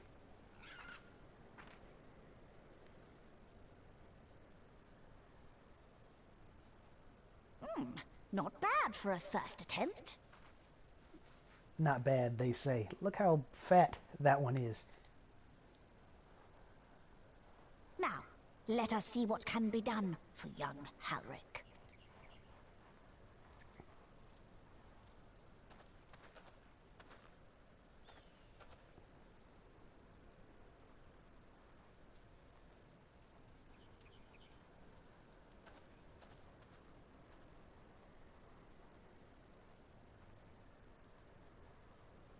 Through the operation of the magics you invoked to animate this familiar, it is now replete with the energies required to stir the boy's soul. You need but give it a name, and it will do as your heart desires.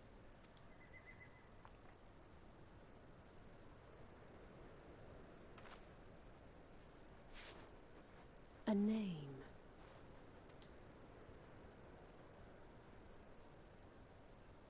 All right, I've decided. Now.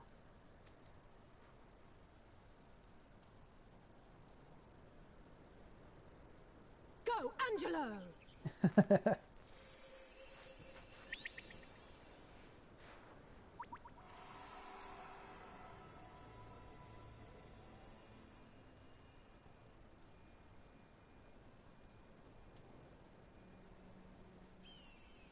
Angelo means angel, by the way.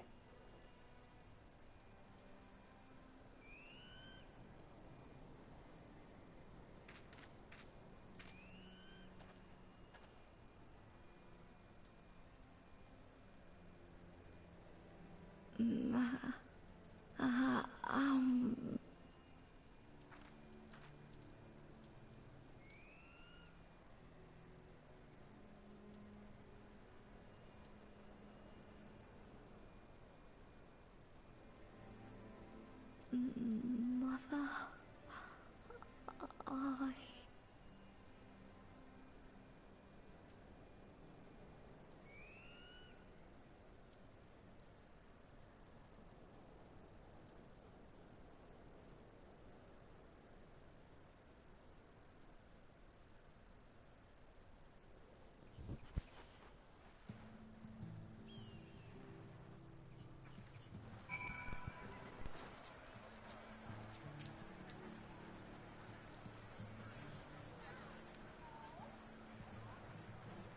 Not sure about that jig Alice is doing. Don't know where... Ah, there he is. Couldn't see him.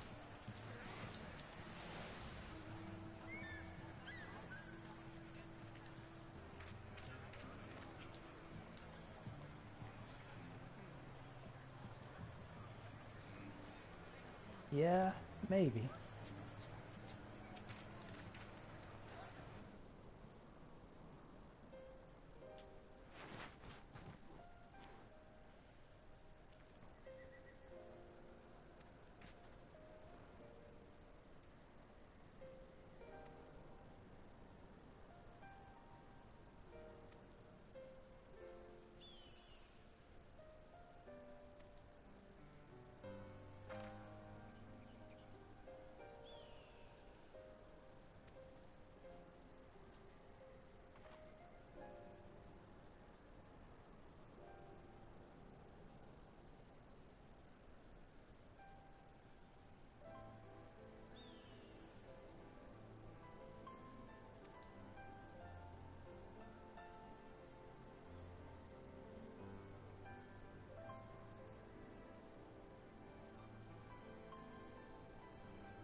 Kind of, but they don't enter a vegetable-like state.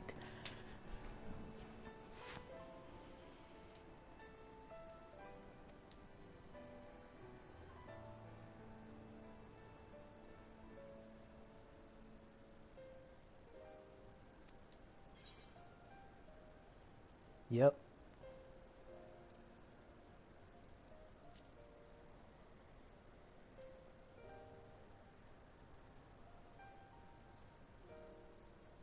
That's very true. If you don't know who Gabu is, it's a kobold child that inadvertently summoned Titan and was tempered, but he's not violent about it. He's a lot like Halric, interestingly.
Hey.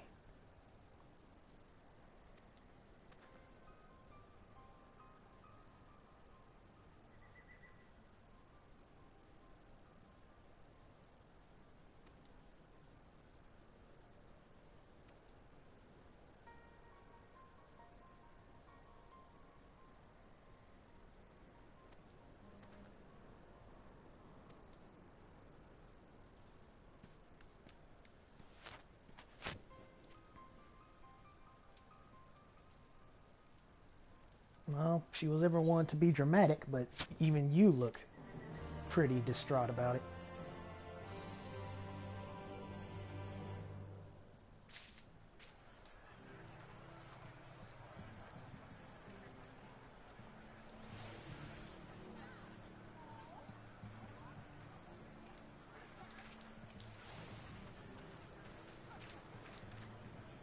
Yeah, I figured he would say the same thing, just had to check.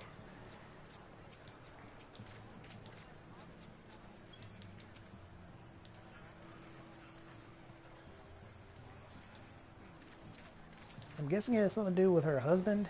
No, she said the entire of Elmore was at stake. Or Yulmore. Sorry, I said Elmore.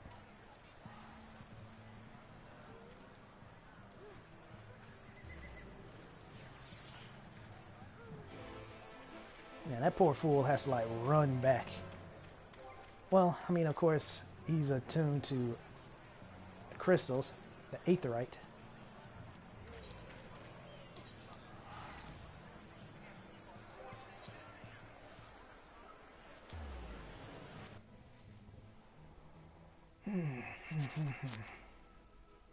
Man, it's been a long day. But that doesn't mean I'm going to rush the stream. I'm going to start streaming more, though. There's another one I need to finish. Hopefully do it, what's today? Tuesday, Wednesday? Yeah, I should be able to do it tomorrow. I should aim to do it tomorrow. Go ahead and knock that one out.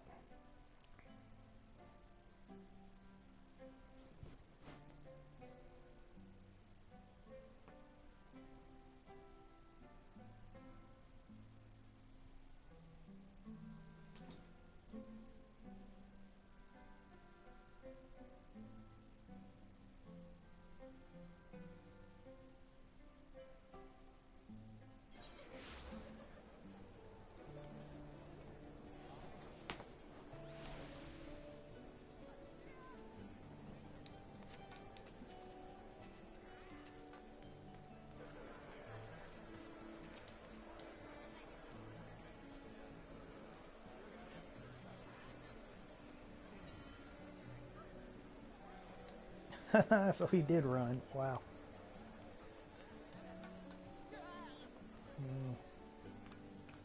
I'm pretty sure she is here, it's just I can't see her yet.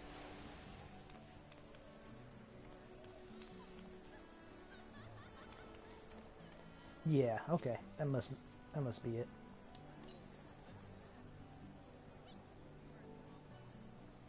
Yeah.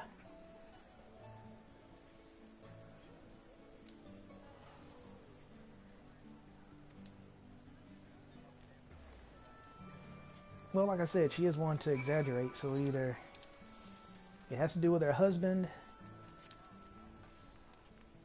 or something actually to do with the personal affairs of Yulmore.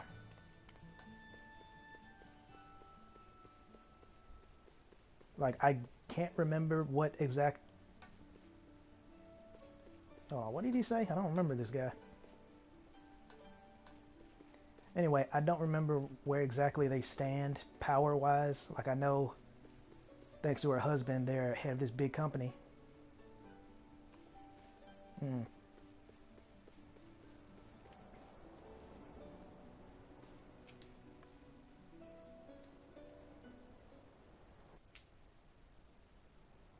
But we'll see.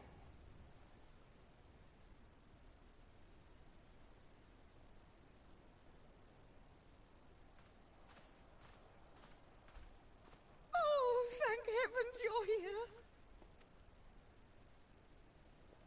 Lady Chai, whatever is the matter? I knew not where else to turn. Oh, this is all too much for my poor heart to bear alone. Yeah, okay, I see. Alone? What of Master Chai? Yeah, exactly. But that is the very reason I summoned you. He's gone. Okay, that's what I thought. What? What happened? It all began after the events at Mount Gulg. With Lord Vorthry out of the way, we all agreed that a new leader must be chosen. And so you held an election? Yes, well, sort of. Not a single person volunteered to stand, you see. Understandable.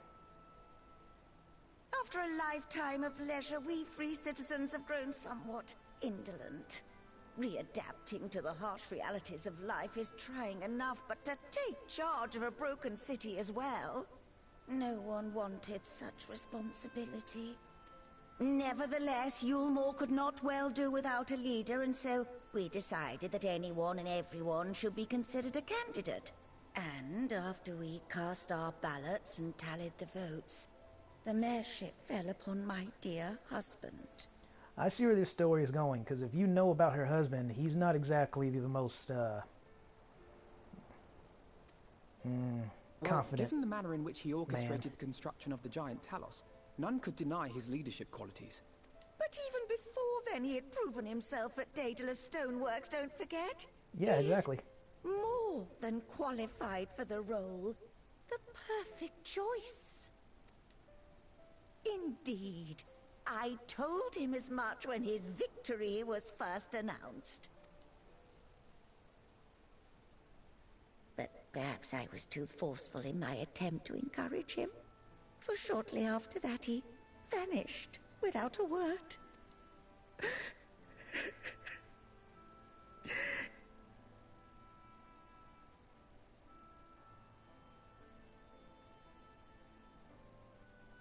You believe he was so daunted by the burden of leadership that he felt compelled to flee? Please, Lady Chai, dry your eyes. Your husband does not strike me as the sort of man who would abandon his duty, much less his beloved wife. There has to be some other reason for his absence. I concur. You truly think so?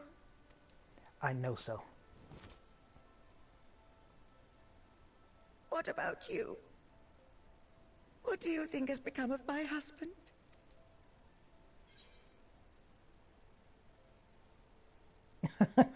Sorry, but I think he's fled. No, come on. Yeah, because, again, he's not the most confident guy, but He definitely wouldn't abandon his wife. And there you have it, Lady Chai. You needn't worry. Master Chai loves you more than all the world, and he will return. Wherever he may have gone, rest assured we will find him.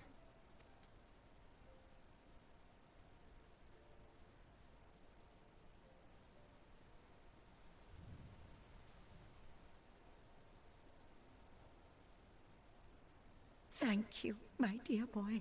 You have set my mind at ease.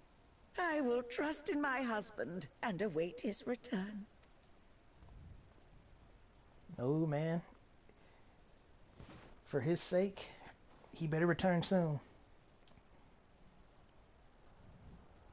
His wife isn't exactly the violent type, but I wouldn't be surprised if a bonk on the head or 17 wouldn't go amiss.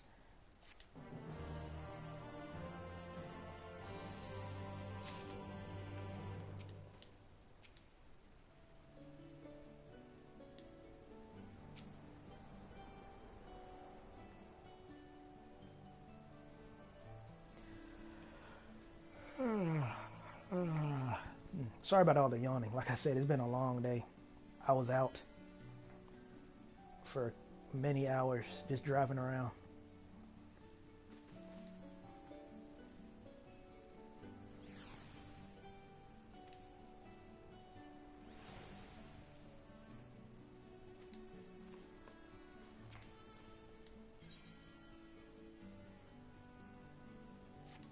Yeah.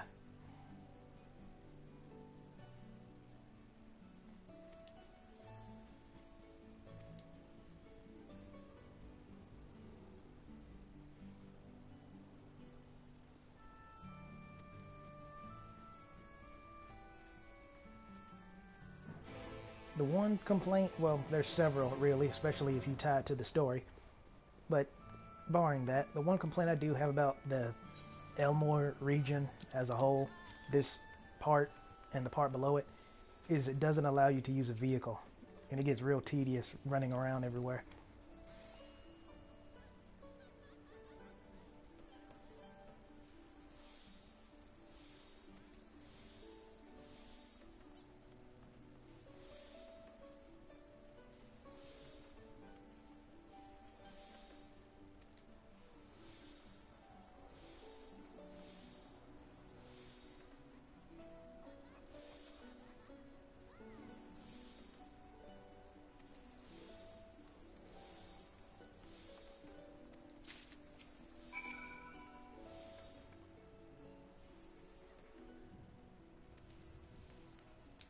Business, huh?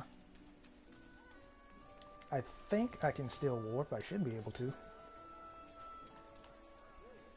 The reason I say I think is because I rarely come here besides to purchase the occasional upgrade. Yeah, of course. What am I saying? Yeah, need to go to the main one. And there isn't one. Never mind, I spoke too soon. Gotta do it this way. Well, Alphino said he'll literally meet me at the Glory Gate, so probably shouldn't go to that one.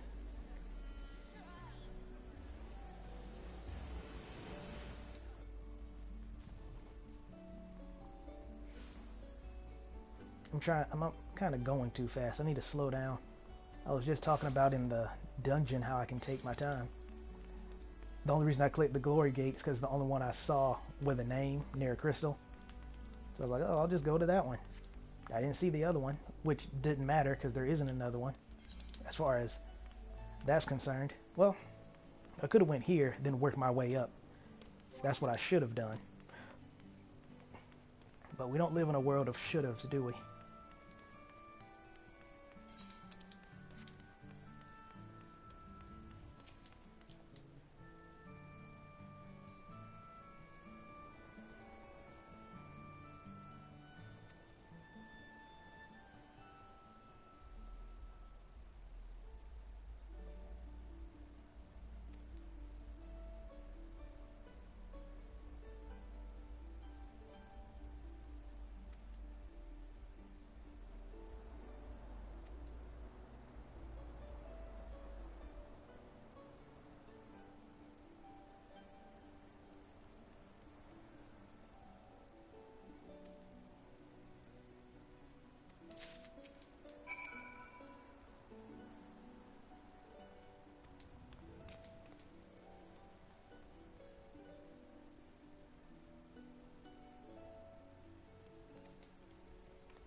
Isn't that the same Lalafell I saw way back when we were helping Halric?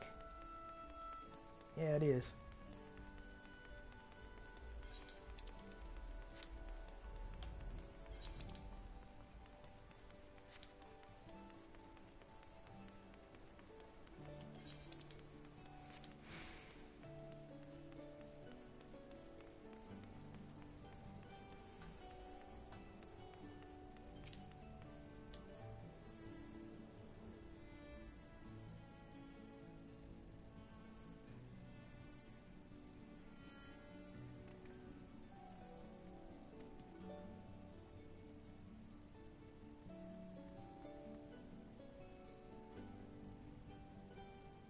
Oh.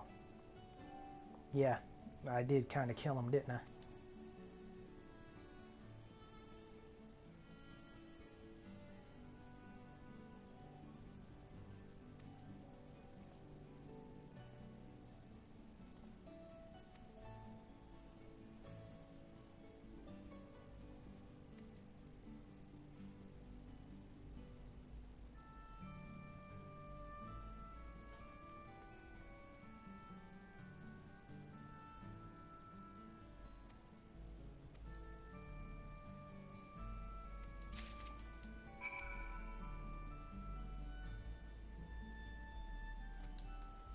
Dang it, kind of worked in reverse. Since Alphonse said he wanted to meet here, I assumed this would be the last spot he talked to, so I kind of should have went here first, then down, then came back up. As ridiculous as that sounds.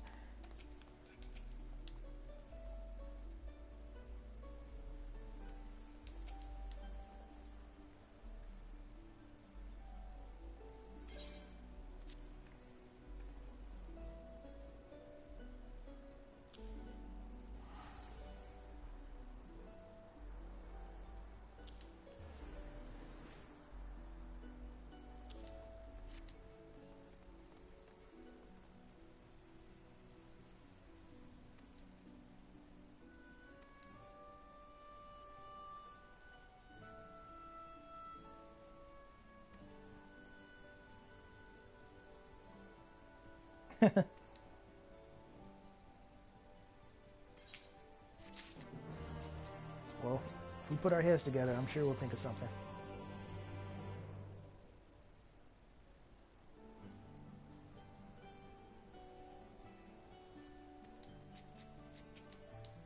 Yeah, I'm sure they're real upset about not being enslaved anymore. Reminds me of another group of people I know.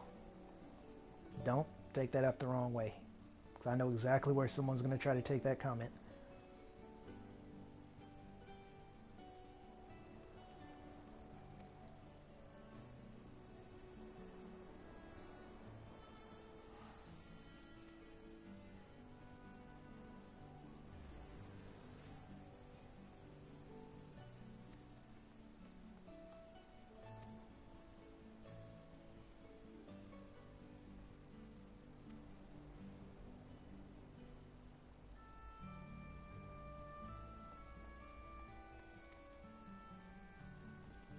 This is all interesting and whatnot, but the main thing that gets me is that he didn't tell his wife. He just left.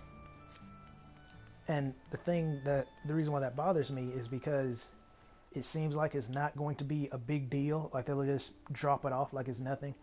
I'm hoping they don't do that.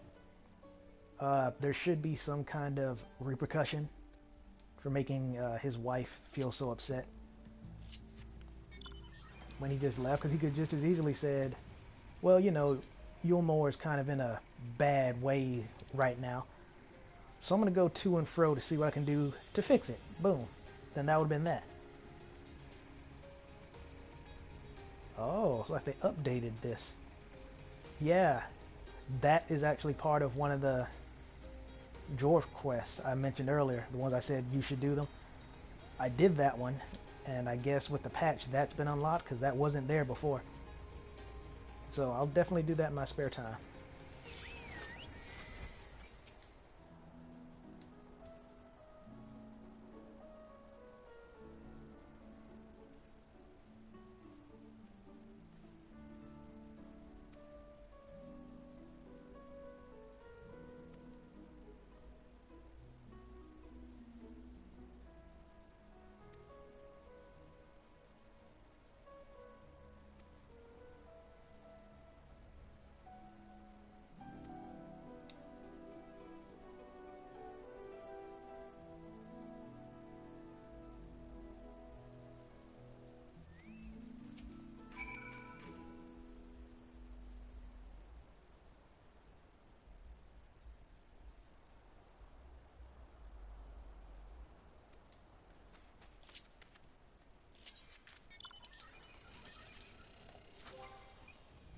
Let's change it up a little.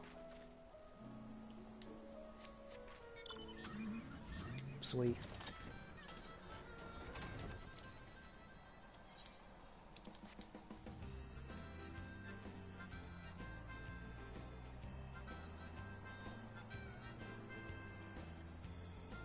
This is kind of funny because this has to do with a stream I mentioned I need to finish. And that's all I'm going to say about that.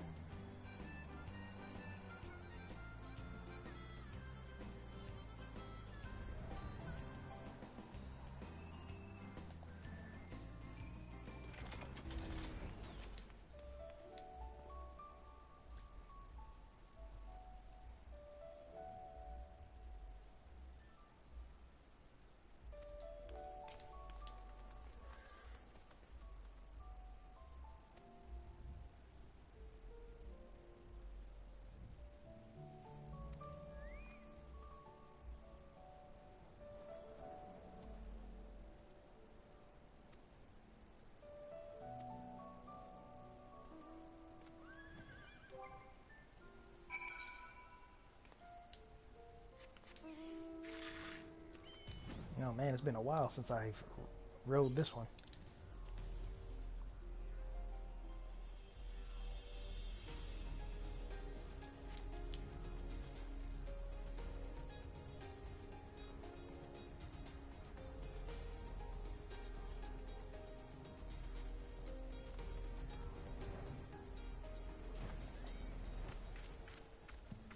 Well, well, well, look who it is.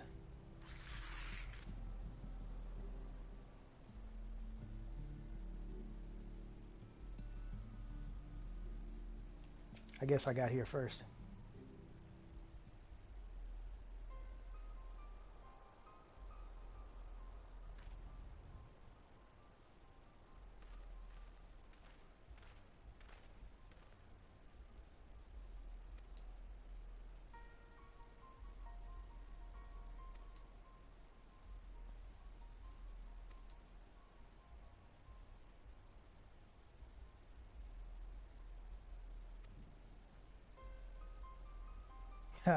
Yeah, I thought something like that might have happened too.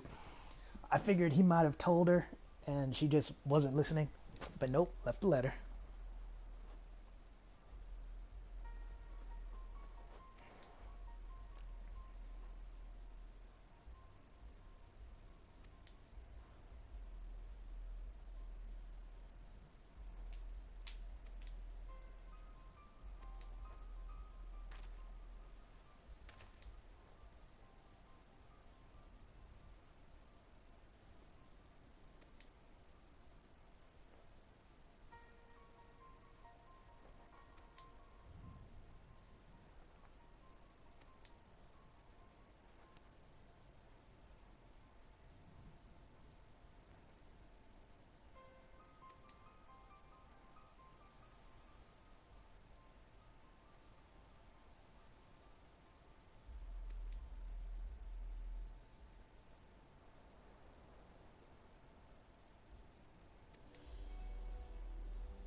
That's what I'm talking about.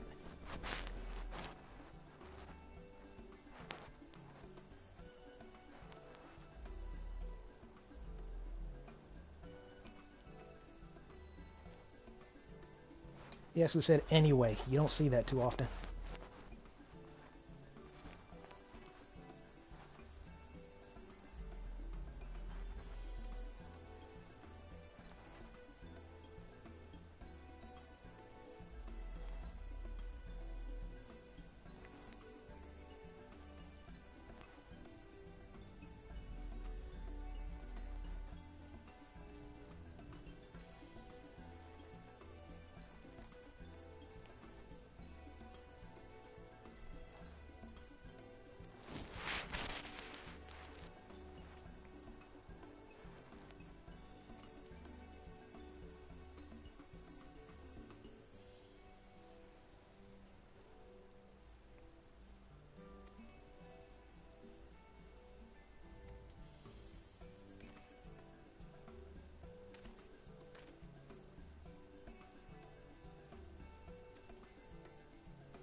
At least he snapped himself out of it that time.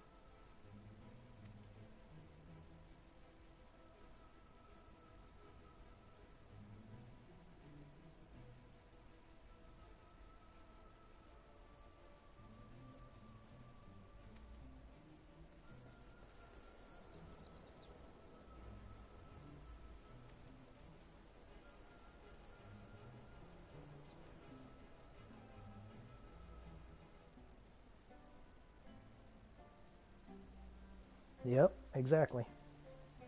See, I mean, if Tristal can see it.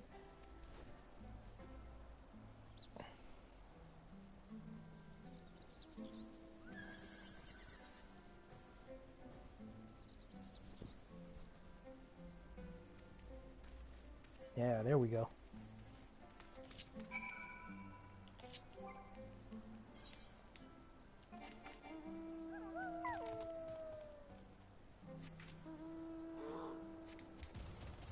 Okay.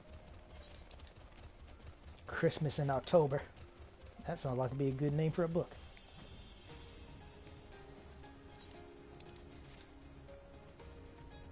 Pretty sure there's a horror movie about Christmas. Matter of fact, I know there is.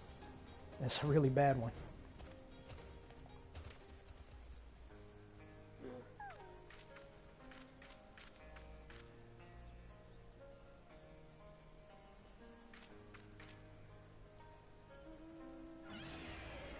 Dapper looking guy. I don't think I've ever seen him.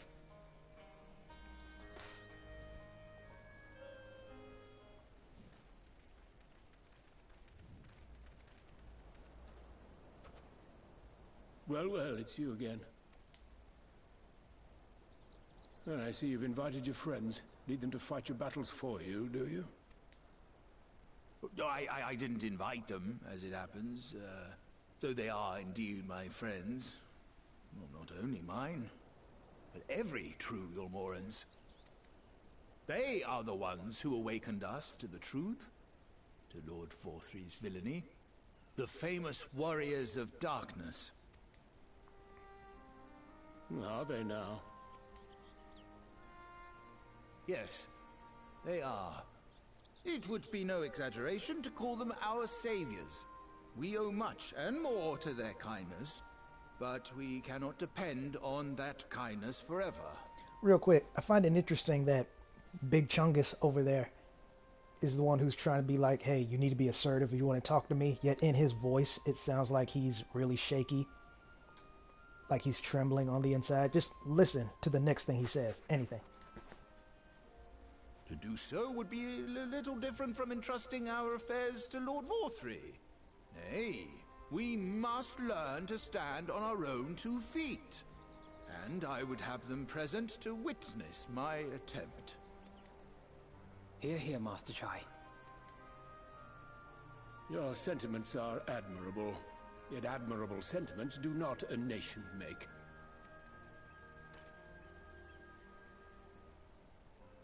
In my capacity as advisor, I once strove to build a better Yulmore. Gave honest counsel to my superiors, drafted laws for the benefit of one and all. But in time, my values fell out of favor. There was no need for them in this paradise Forthry was creating. And so I left my homeland behind.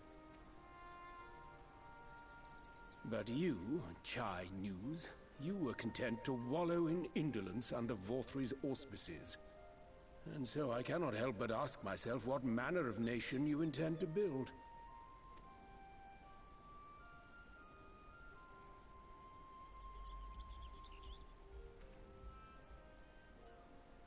I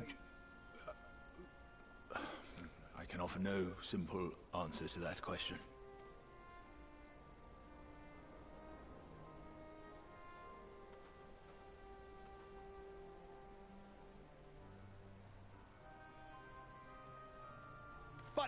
This much I will say. It is my hope that Yulmore can become a nation which her citizens might freely choose to build together.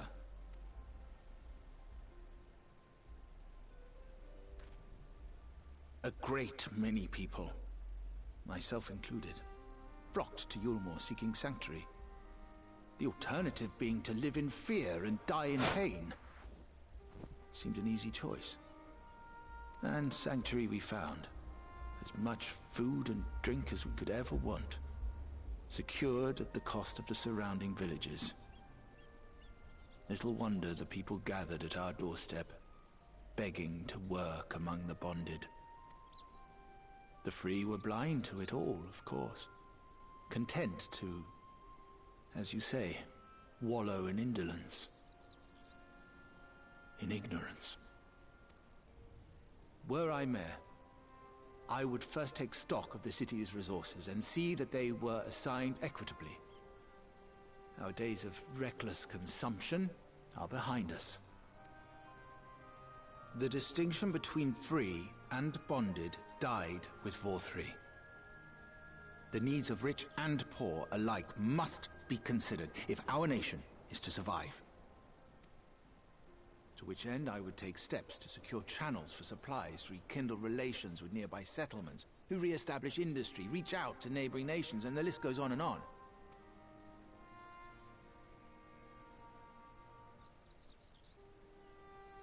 But I am no ruler, nor even a politician. I am an entrepreneur.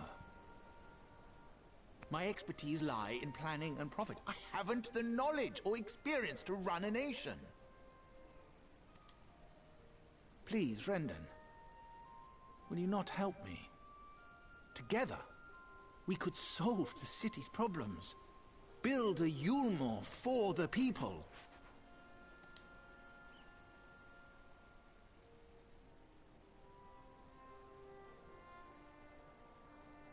A Yulmore for the people.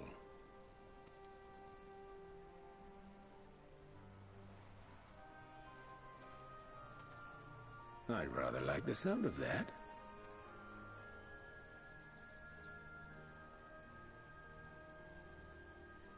But before I offer you my counsel, I would be certain of your ability to perform the duties of office. You would?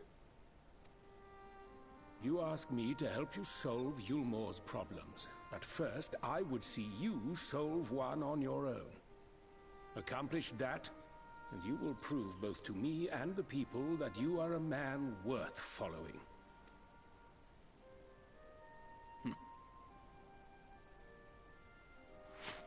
I've seen that smug look before.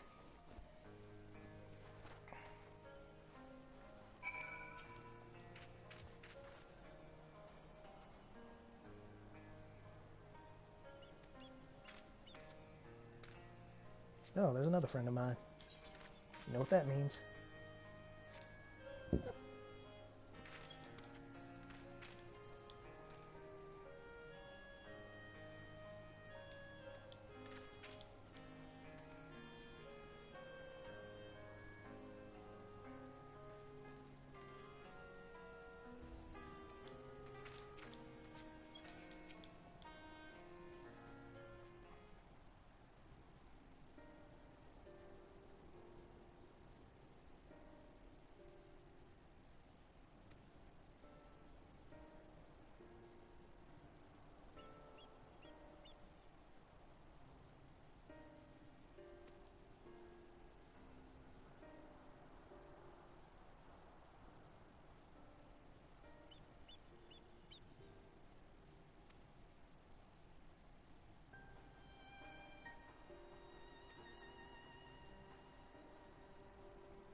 Yeah, that's the stuff. Throw that weight around. See how he likes it.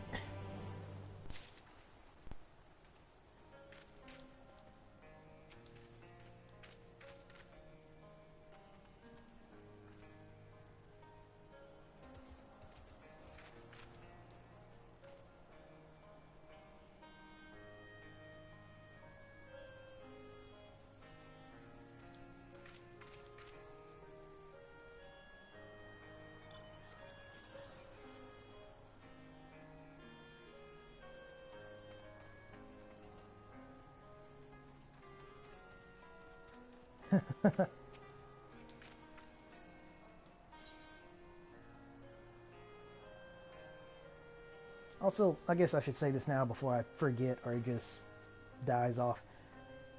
Was it me, or did it sound like he said his name was Chinese instead of Chinese? I guess it goes either way, huh?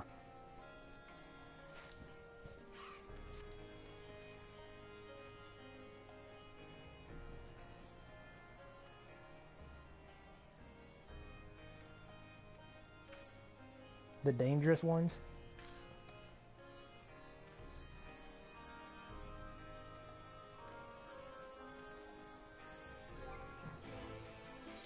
The ones that want to kill you on sight? Those? Oh, how about that?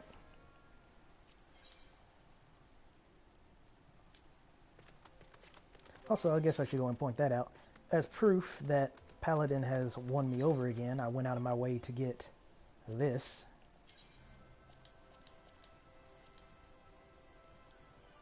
Yeah, ain't it a beaut? It's my first relic weapon I've ever finished.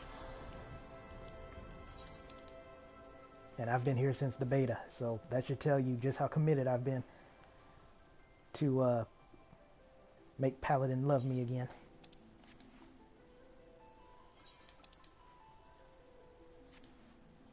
Plus I have good memories with Paladin. There's this woman I knew, who will remain nameless, that was playing Paladin around the same time I was, in fact. But her subscription no longer was active, so I made a vow that I would level up Paladin to 50. This was when that was the highest cap, which I did for her. And as time went on, every time the cap went up, I would make sure to level up Paladin again. So it's kind of like she's still here, playing right beside me. Isn't that right?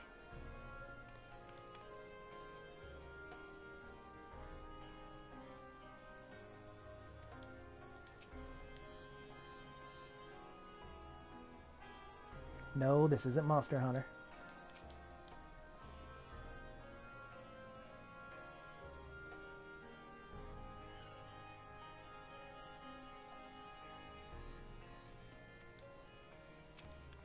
Please, I'm the one who has to be doing it.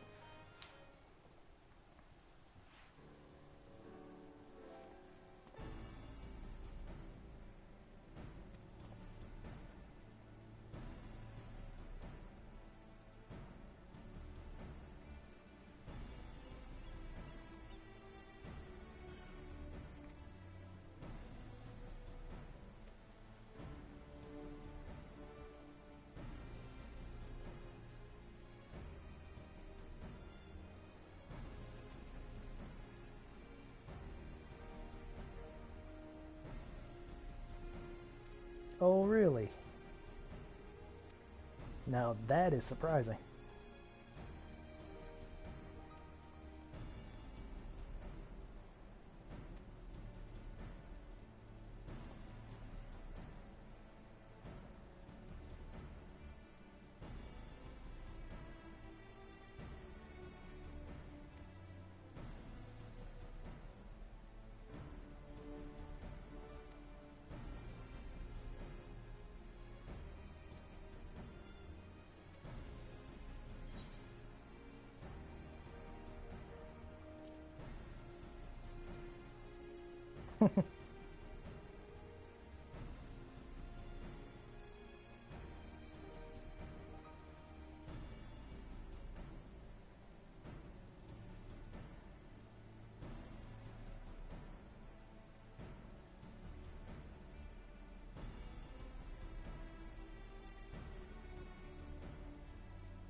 This sounds different than the regular mission.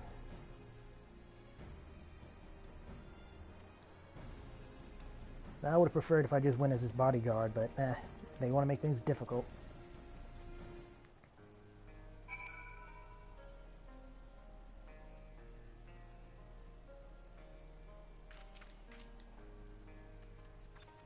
Hey, there's another one of my friends, and the one from before.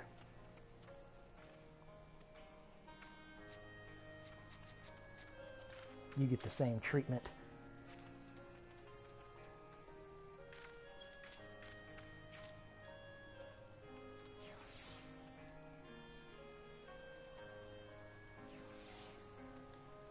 Well, it's about time you started coming around.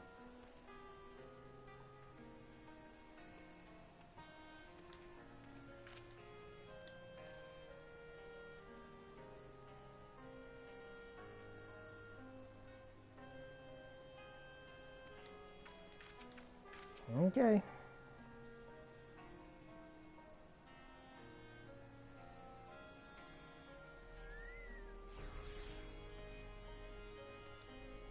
Nah, man, this sounds so tedious.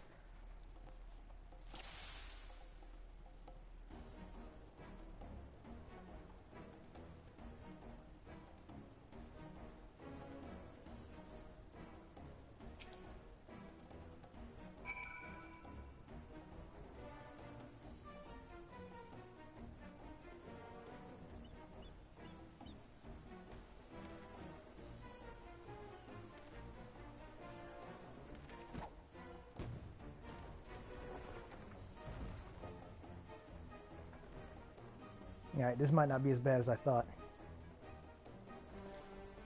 I thought he would be like out in the field, wandering around and all that stuff. Okay, this one might be a bit trickier. Ah.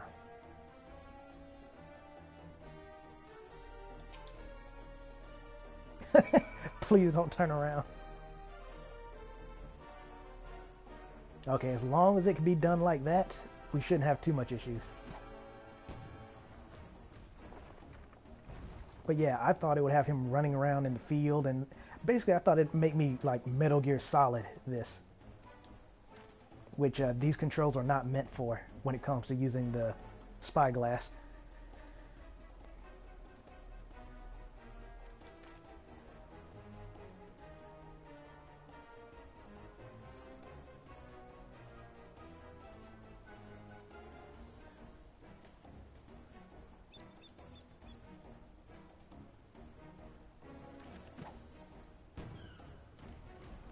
Not bad. I knew I'd have to do 3, but I didn't know the third one would be automatic.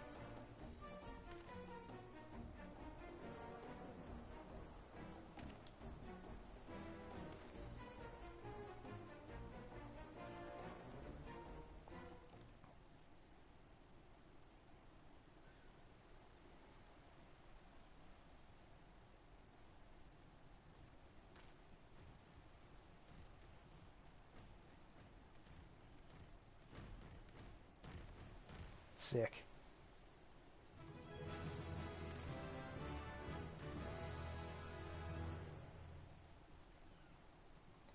Oh man, they kind of remind me of the Barrier Guardians, I believe they're called, from Mother 3.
There we go.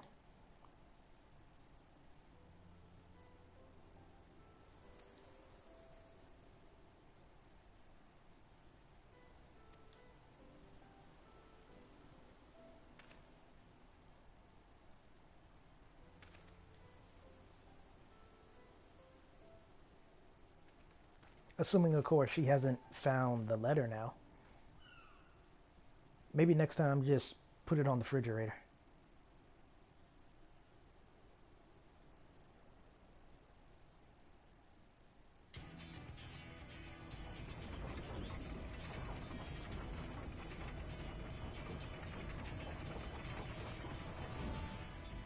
I was thinking, it's kind of amazing these things have been...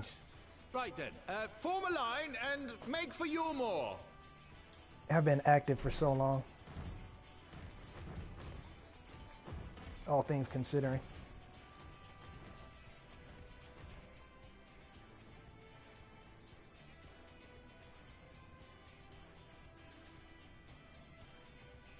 This should be quite a sight for those in the lower half. Case in point.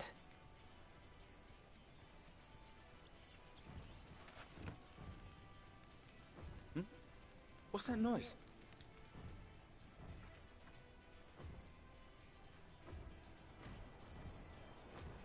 Wicked White! Runaway Talos! Call the guard!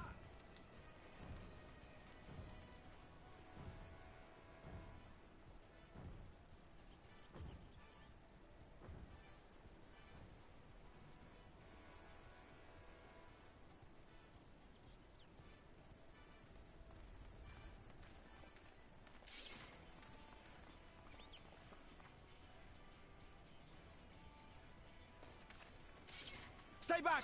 All of you!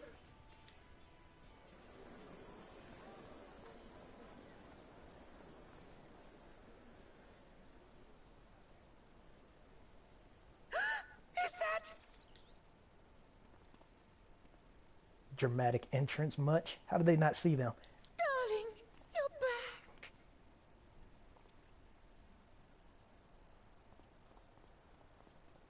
But of course I'm back. You didn't see... Dearest, I can't...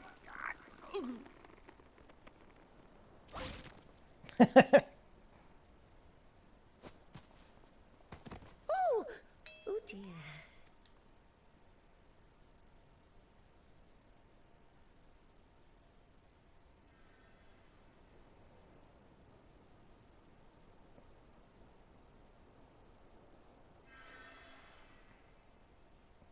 Oh, thank you. I'm sorry, my darling. It's just the sight of you filled me with such joy, I couldn't help myself. She is an exceedingly loving wife. I've got to give her that much. Oh, no, it's all right, dear. I should have just come out and said what it was I was intending, instead of entrusting the task to a hastily scribbled letter. Does that mean you'll do it? Well, I'm here, aren't I? I mean, not that my absence signified any unwillingness, you understand? Oh, no, naught could be further from the truth. I only left to enlist the aid of the former mayor's senior advisor. And now that I have it, I believe I am ready to take office. Hey, that's the man. Oh, how wonderful!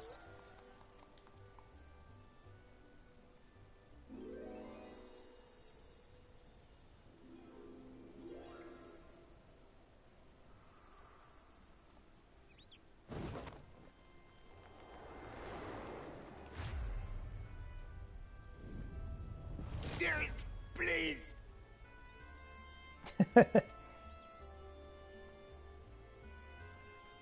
Oh, how sweet. The hug of death.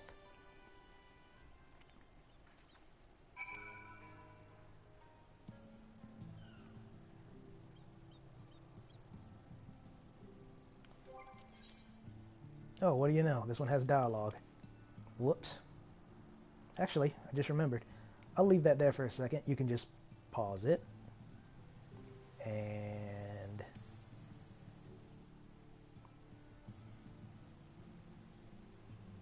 Pause that. And moving on. I didn't think it had dialogue. I didn't check. Of course, the one time I don't, right?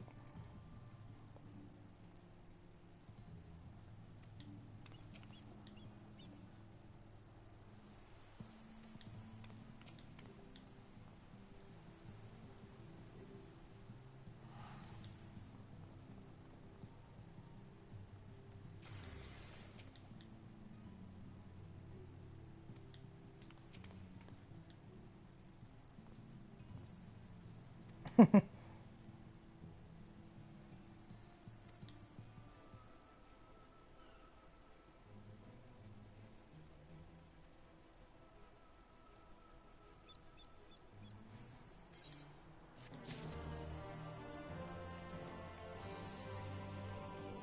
that's too bad. I was hoping they had something to say.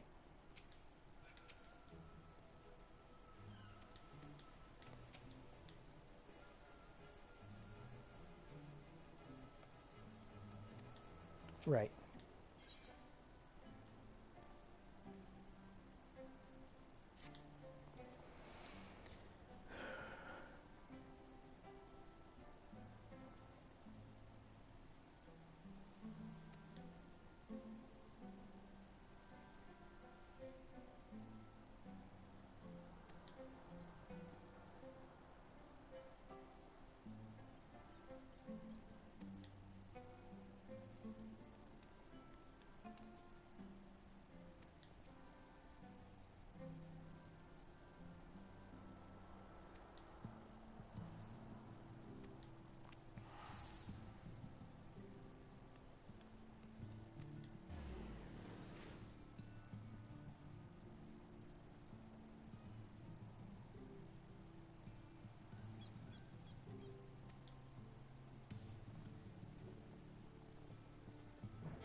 All right, all right.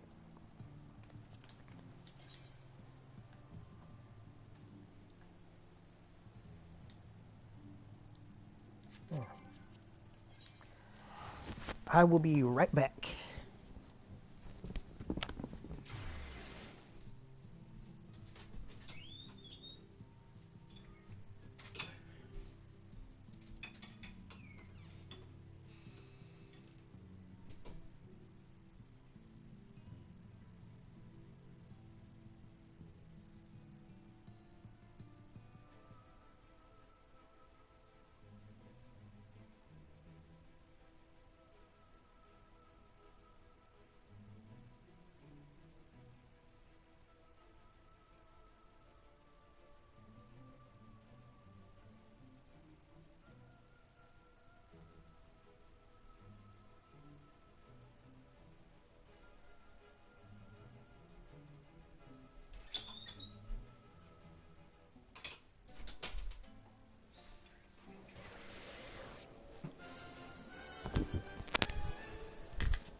That one was kind of long, wasn't it?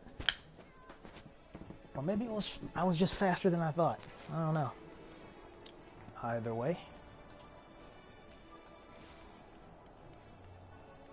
I guess I shouldn't be surprised. This place is kind of...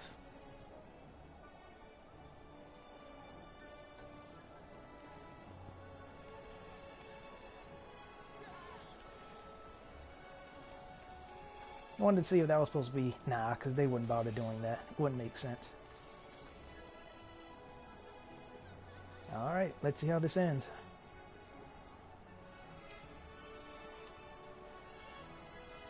Whoops. Didn't mean to pass that.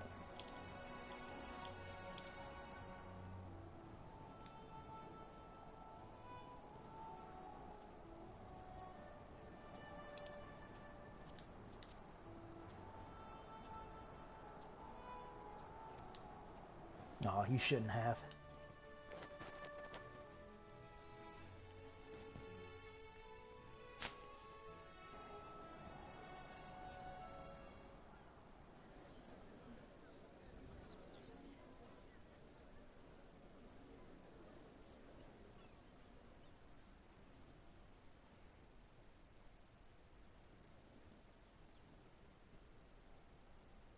Ah, Go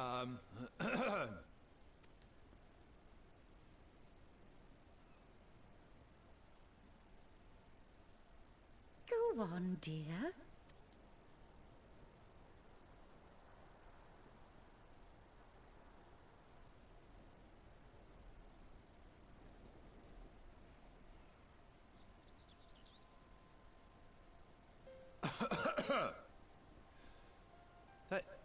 Thank you all for gathering here today.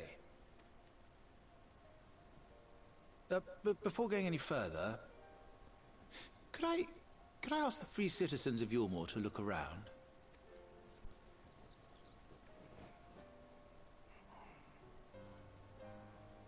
Tis a sight none of us would ever have seen under Lord Forthry's rule.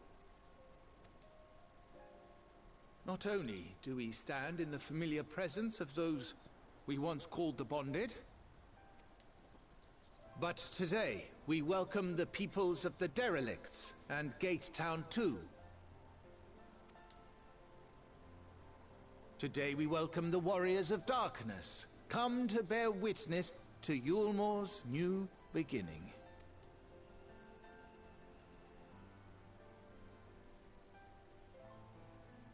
As you know, an election was recently held, at the end of which I had the honor of being chosen to succeed Lord Forthry. You place great faith in me, and I promise to do my utmost to live up to your expectations, and I will seek always to carry out the duties of this office with integrity and fairness.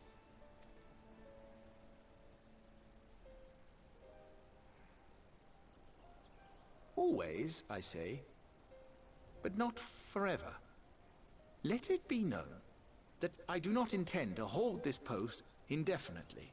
I consider myself but an acting mayor, who will serve only for the interim, while Yulmore is reshaped according to a new set of values.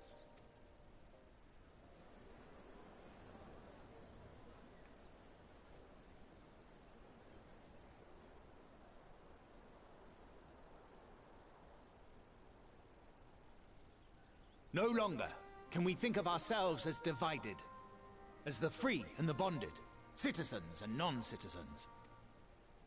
The systems put in place by Lord Forthry must be undone. But even as we tear down the old, we must give thought to the new, to what manner of nation Yulmore should become. I'm kind of surprised he still calls him Lord Vothry. I thought he would have stopped right there, like, Lord, no, Vothry. You know, something like that. Whatever the answer may be, it cannot be decided by one man alone.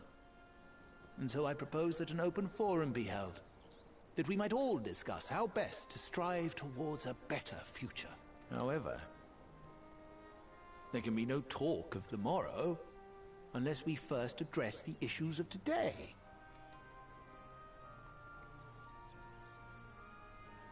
Securing new sources of food, rebuilding relations with our neighbors, re-establishing industry. There is much and more that needs to be done.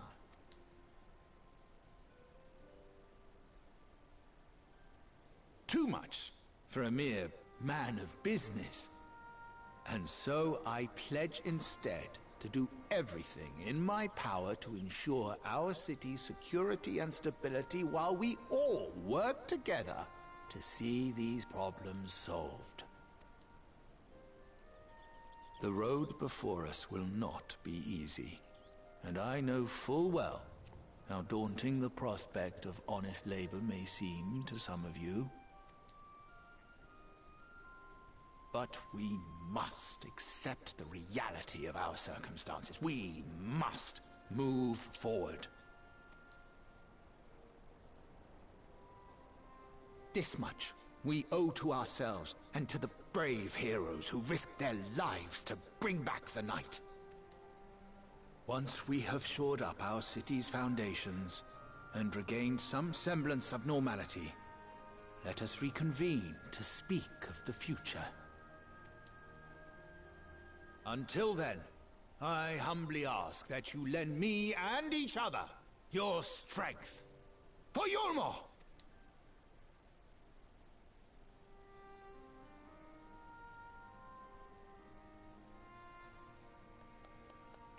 There it is. I knew it was coming.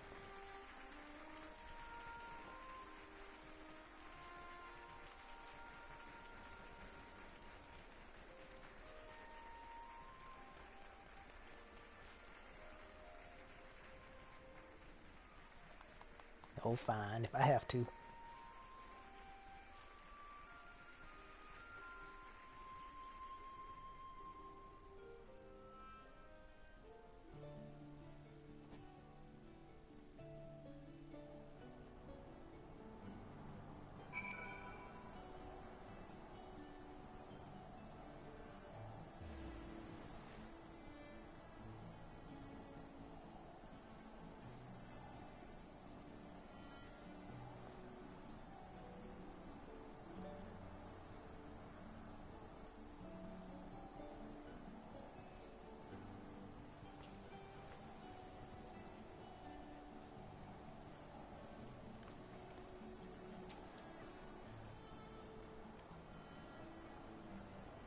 No.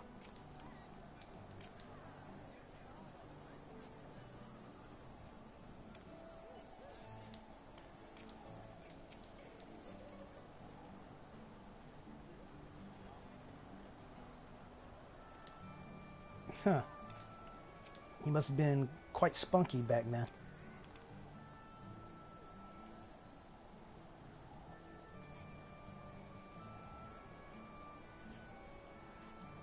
Nice.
Hey, how about that?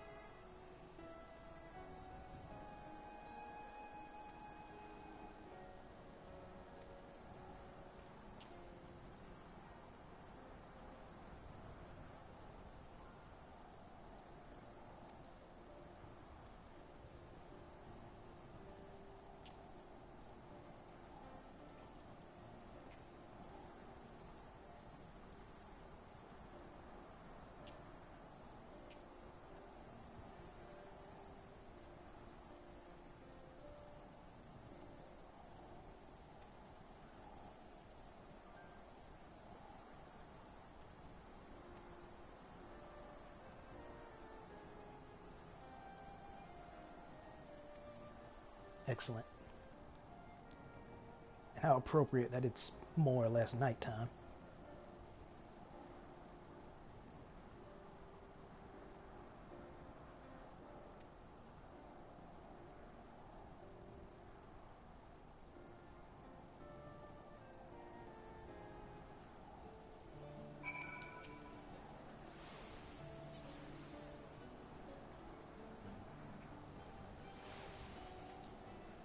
Good.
Yeah, you do that, buddy.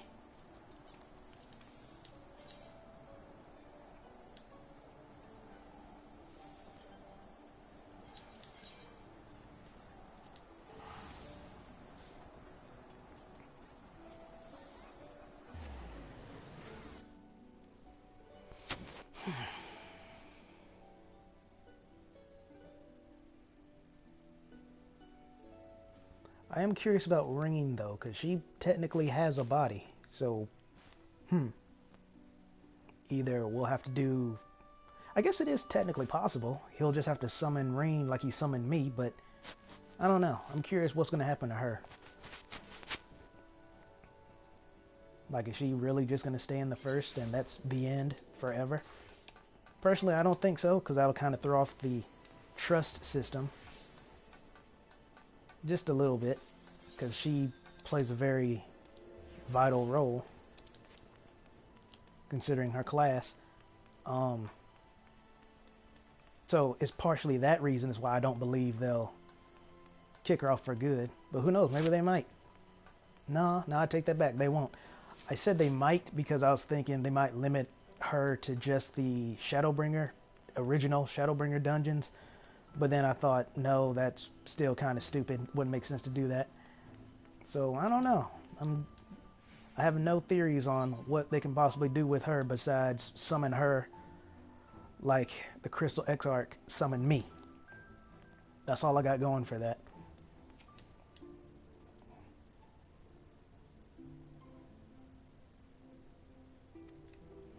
Well, this is Alice we're talking about.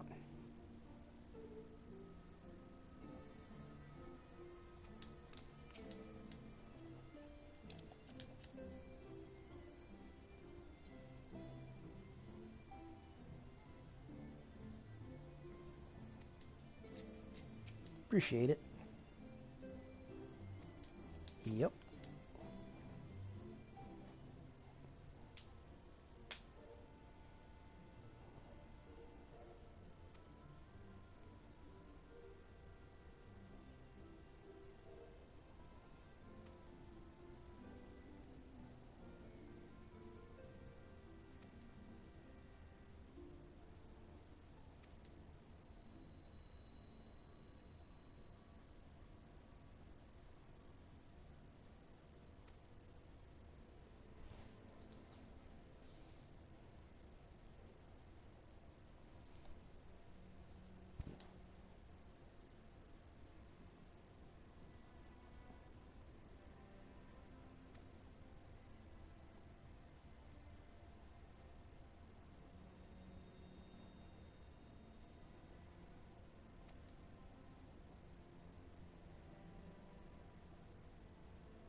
That's a fun word, simulacra. It's too bad don't get opportunities to use it a lot.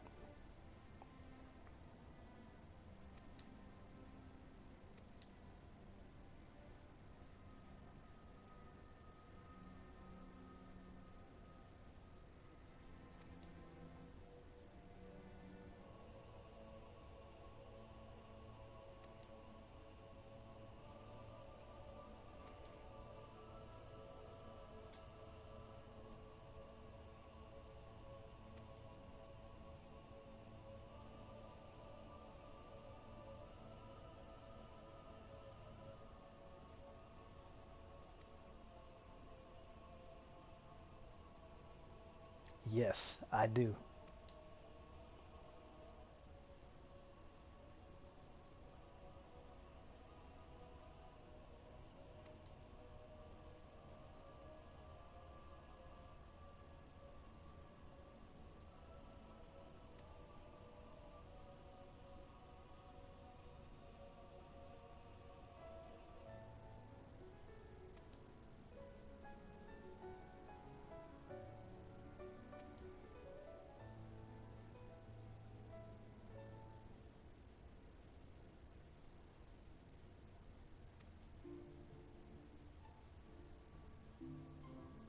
Yeah, plus I got to see my two favorite Lalas again.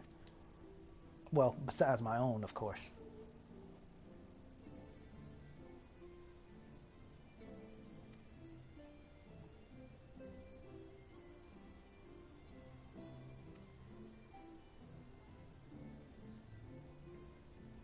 See ya, Arion J.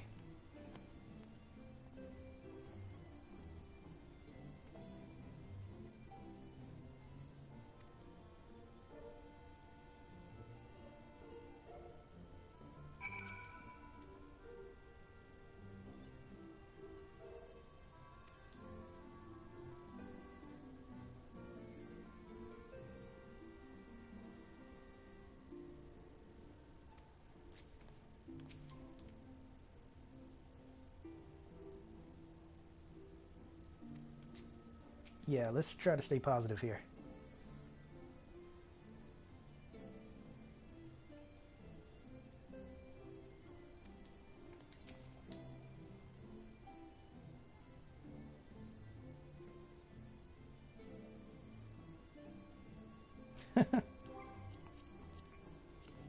Y'shtola really is just in a class of her own, isn't she?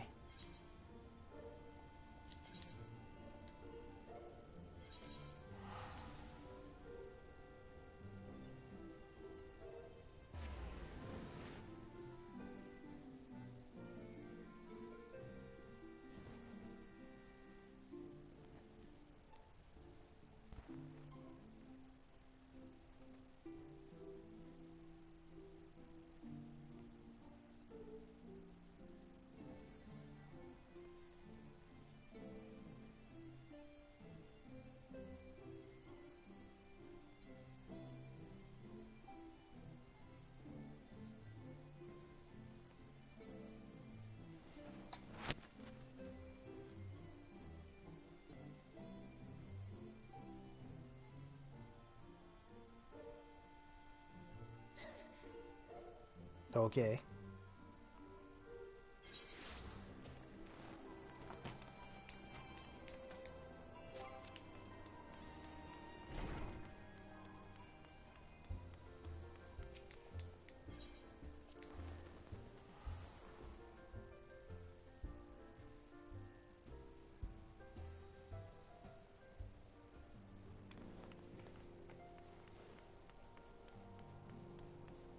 Aw, Krau's not here.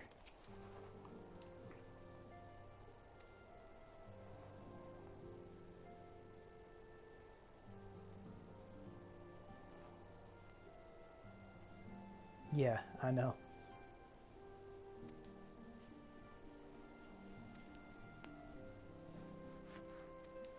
Oh, I love when we get these kind of cutscenes because that means we get to see everything that's going on. Meaning we should get to see what Xenos is up to.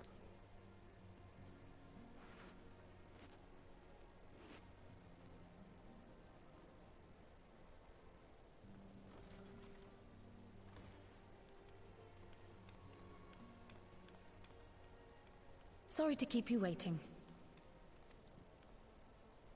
I've carried out the treatment as per Master Matoya's instructions. It should slow the destabilization of their corporeal ether quite significantly. But tell me, how fare our friends in the first?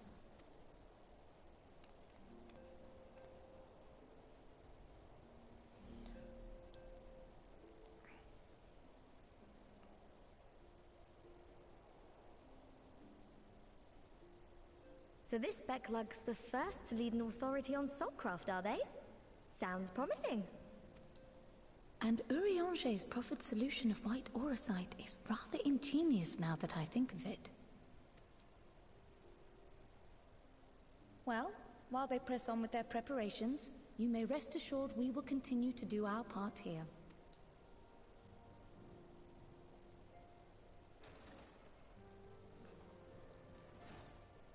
Oh, you're back. Whoa, hey buddy. I did not expect to see you here.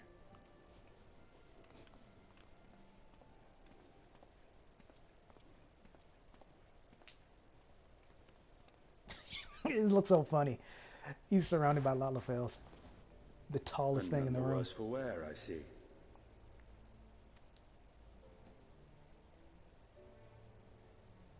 Estinian! Oh, thank the gods. We've been worried sick. Did you lose your link pearl or something? The situation in Garlemald has become more complicated. I was making my escape from the capital when I ran into one of yours, Riol. He thought it best we come straight here. More complicated how? Yeah. Where to begin? After entering the Empire via Razat Han, I went about my mission of investigating Black Rose. It was then, inside a provincial factory, that I encountered the one who styles himself Shadow Hunter, Gaius Baelsar. Our goals being apparently aligned, we joined forces and ventured on into the heart of the capital, to the very Imperial Palace itself. There, we found a man whom all assumed dead.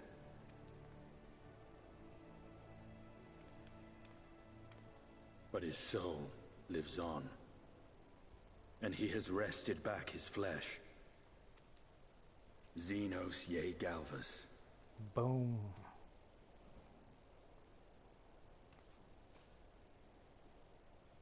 Nor did the surprises end there. For no sooner had we arrived than he murdered his sire in cold blood. The Emperor is dead. This sent Gaius into a rage, and he charged in, blade drawn. I say, nah, don't tell me, show me. What's wrong?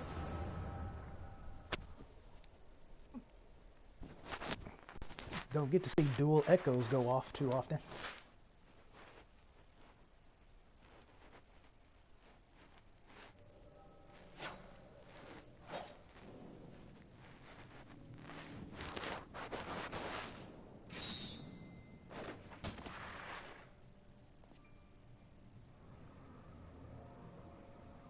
Oh, that's new.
Oh, it was these two.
That was good.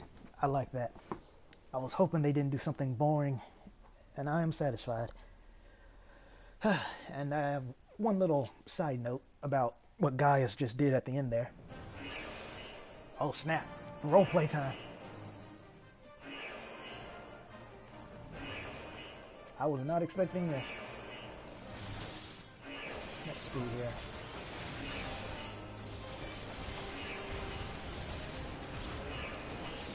Ah, okay, I forgot. I really wish they did this for our commands, because it would, especially for us console players. Yeah, that's what I thought. It would make, let me bring this up so I can see what they're saying.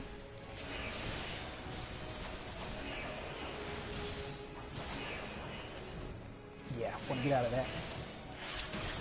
It would save a lot of space on our hotbars, so in some cases we might not need macros. But yeah, I don't like having 25 hotbars.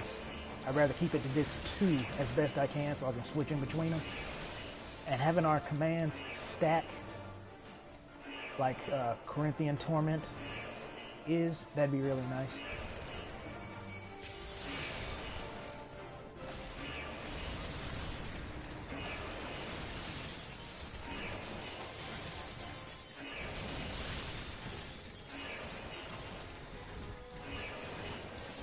Take advantage of that.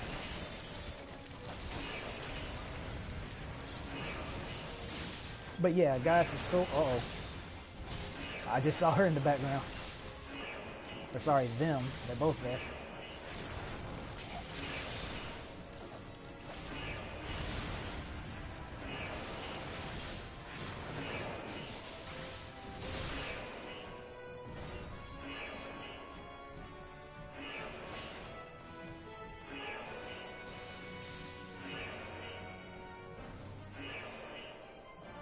Alright, guys.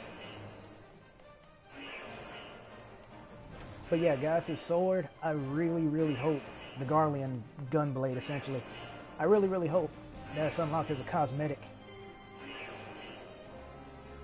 Okay. For gunbreakers. And I'll say why once we get out of this.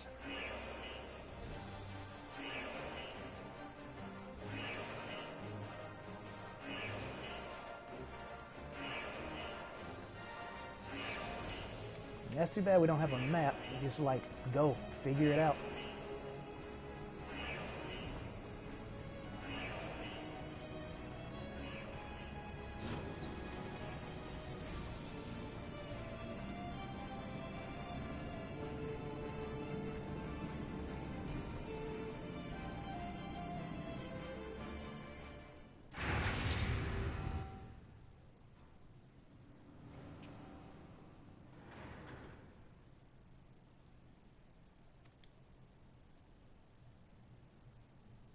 Oh, that looks foreboding.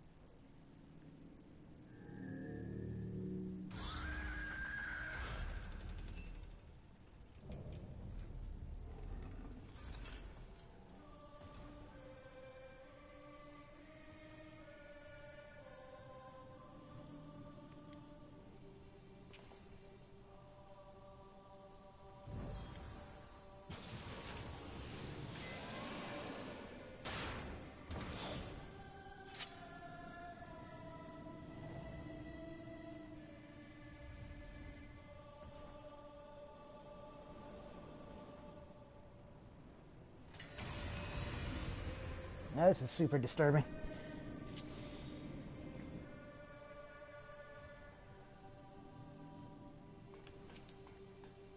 Okay, we have a full move now.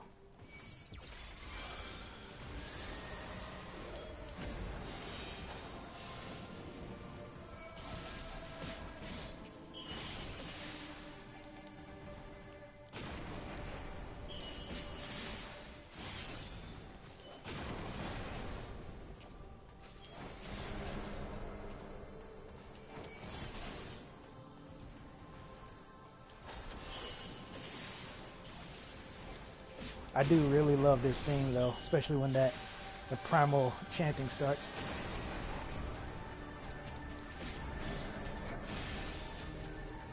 Wow, that did a lot of damage.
Interesting.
Oh, wait a minute. This should work. Nice.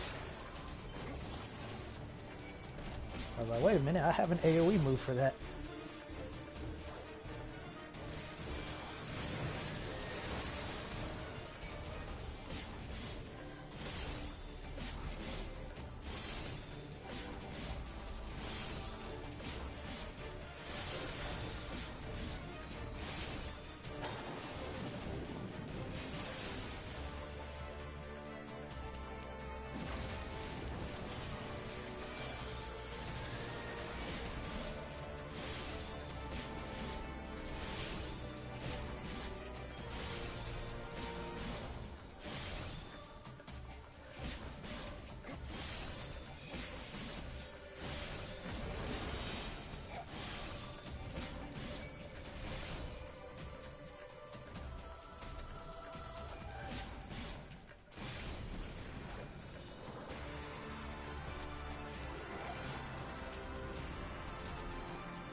There we go.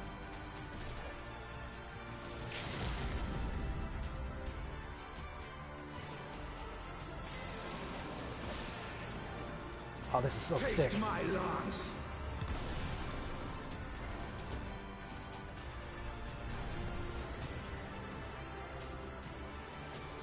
Oh, that was like the best part of the song to do that.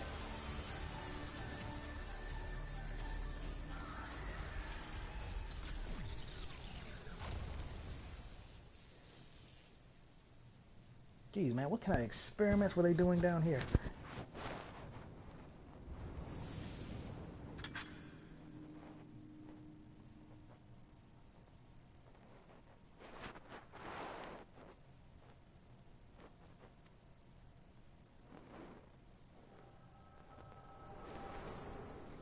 That was awesome. I really enjoyed that.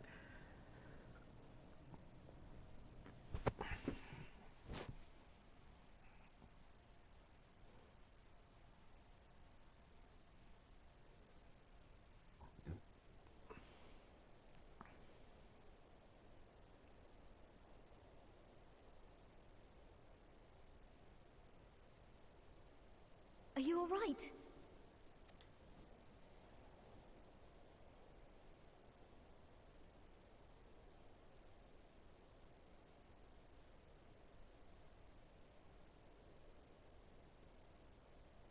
Peer into my past, did you?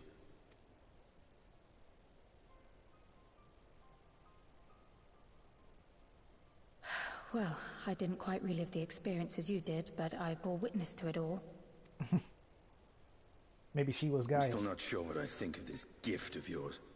But no matter. Our confrontation was cut short when the Imperial Guard arrived. It was then that Xenos took his leave, citing boredom. To think their research into the Echo could bear such fruit. Escaping death, jumping from one body to the next, and returning to his own after all this time. He is an Ascian in all but name.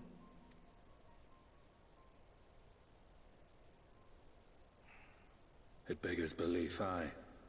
But no more than a hero traversing the rift between worlds. Yeah, but I'm not a monster. My concerns are far more prosaic. With the Emperor dead and the Crown Prince missing, the Empire is in disarray. Until order is restored, assuming it even possible, we needn't fear an Imperial reprisal. And for reasons of his own, Xenos took it upon himself to rid the world of Black Rose. Riol has already gone to apprise the Alliance leaders of these developments. We may leave the matter in their hands for now. Then perhaps we have seen the last of the fighting at Gimlet. Though, if it comes to civil war, I cannot help but fear for the provinces.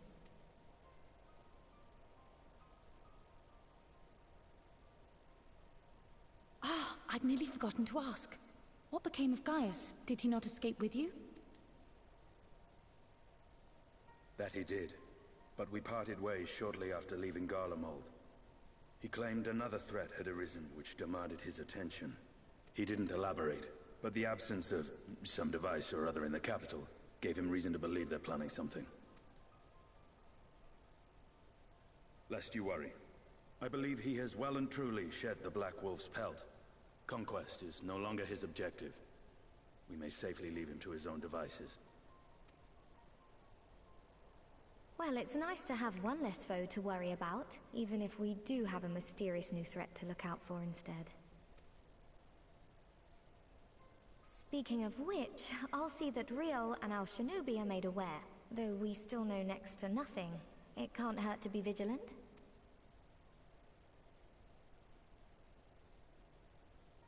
Well then, with Black Rose nipped in the bud, I believe I've fulfilled my part of the bargain.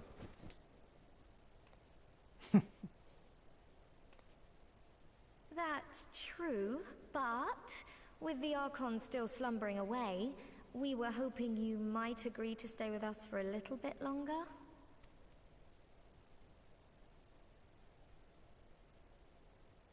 Sorry, but I'm not inclined to extend my contract. Gaius isn't the only one with business to attend to. Now, how can you say no to Taru Taru? Thank you for your help then, Estinian. I see why Alphino admires you so.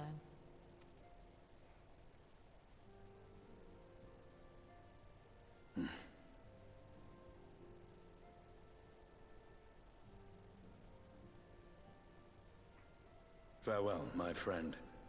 See that you don't make a habit of dozing off in battle.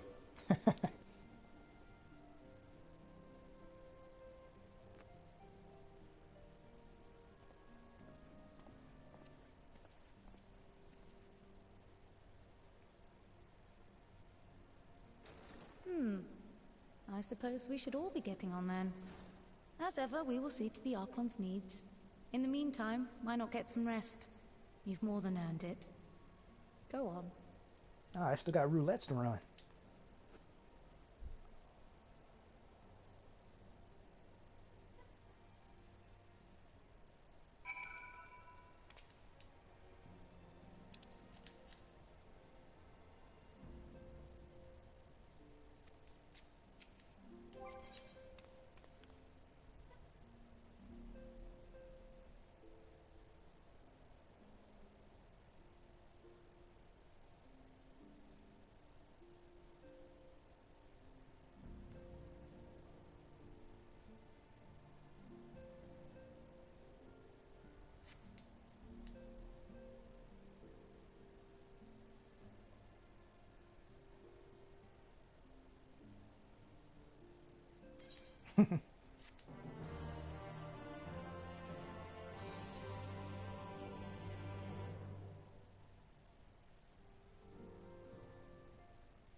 Well, this should be interesting.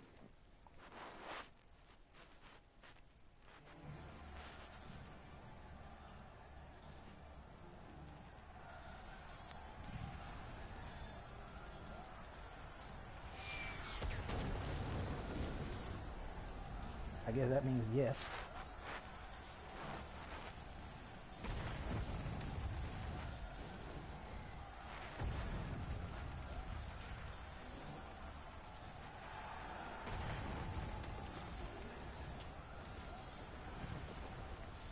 All these people know is war.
Oh.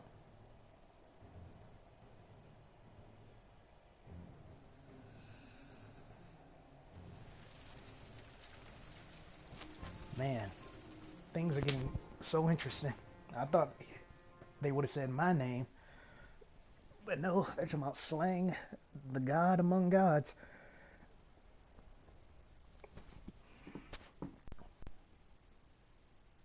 Oh, this is different.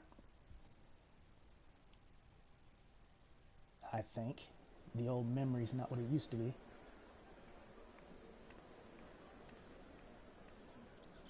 I didn't think I'd see them make progress so soon.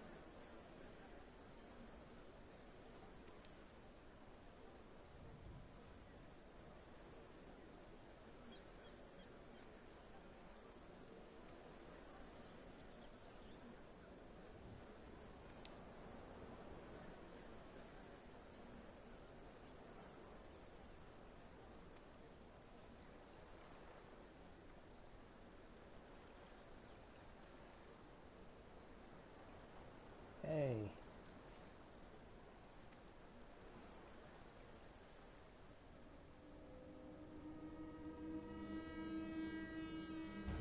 Wait a minute.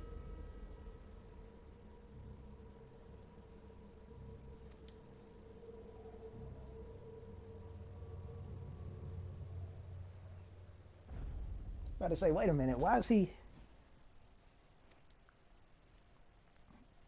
It kind of caught me off guard for a second, because the armor was so immediate, but for some reason they were hiding his name. That looked like Ardbert, but not quite. He was still in his Warrior of Darkness attire, but he didn't have his facial hair, I think. I was so caught up in that moment. I'm gonna have to rewatch that cutscene later.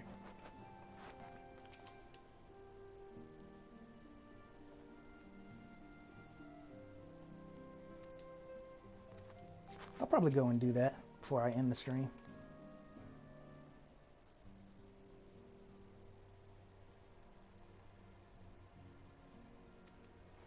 It's quite a bit, I'll tell you that. I might as well talk to the rest.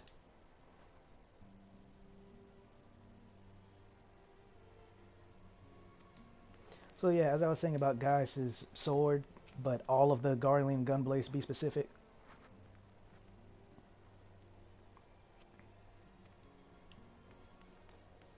I'm a sucker for swords that have a scorpion tail design. I mentioned that in one of my past Shadowbringers streams.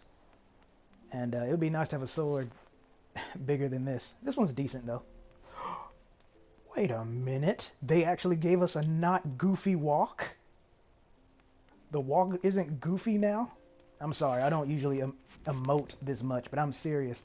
Another thing about the Shadowbringer streams is I mentioned how goofy the Gunbreaker's run was, and it looks decent now. It looks normal. That genuinely makes me happy. The sprint is still the same, which is fine because the sprint is cool. I'm gonna have to try that outside. Let me finish talking to everybody.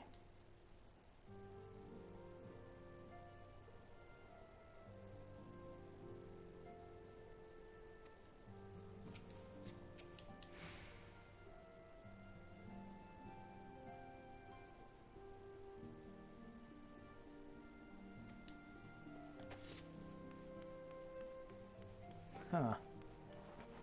You guys have no idea how happy I am that they changed this. Now, if they change that warrior's aura, aka remove it, then I'd be super happy. I don't see that happening, ever, because no one but me complains about it. But apparently, enough people complained about the Gunbreaker running animation to get it changed. Because seriously, if you go look at my other stream and see how I run as the Gunbreaker, you'll see what I mean by it looks goofy. Like your feet and how fast you're moving don't quite look right. It doesn't look natural. But now it does. I'm genuinely surprised they changed that. I didn't think they cared enough. That is so good. I'm so happy about that, man. Okay, let me see if she's up here. And if she's not, I am not going to worry about it.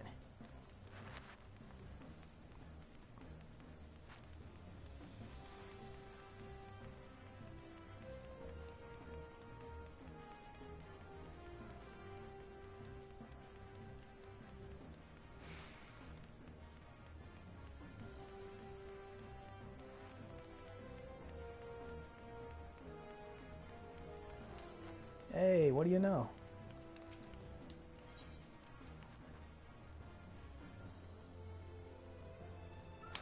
I'll do this one, and then I'll end the stream, because I didn't think there'd actually be a quest here. I didn't even look on the map to see.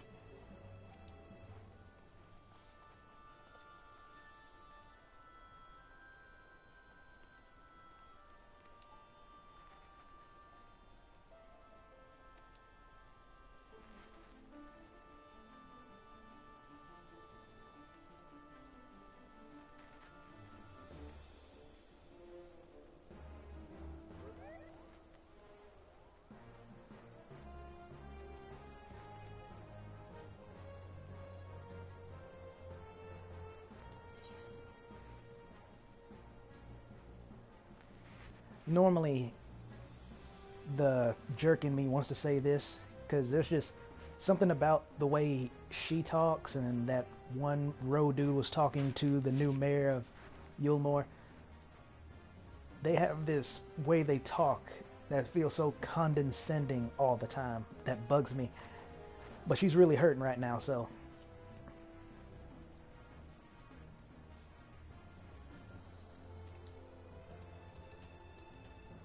Oh, wow. Another spoiler. Thanks for that.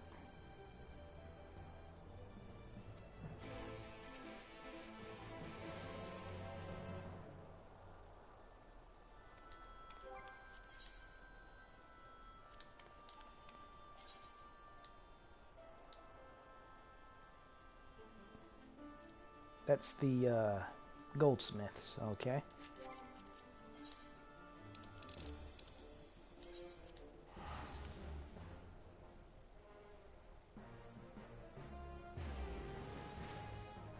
But I wasn't going to get into it, but I have time, so I might as well. But yeah, the warrior aura annoys me, because, and maybe it's because I'm a Lalafell, so it's already kind of hard to see me as is. But I just don't like it. It bugs me. Like, it looks like... I wish I could show you guys, for those of you who don't know what I'm talking about. But it bugs me because... Hold on. I just thought of something. I got so caught up in those cutscenes, I forgot to check my stream. I doubt anyone's there, but, you know, wouldn't hurt to look. Nope, no one.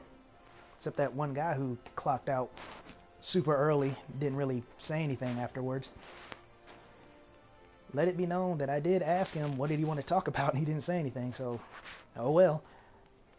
But anyway, the warrior's aura, it looks like paper mache.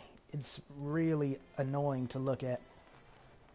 If there was just an option to turn it off, I would be so happy, because I love the idea of my tiny Lalafell just having this super gorilla berserker strength, smashing up the ground and all that.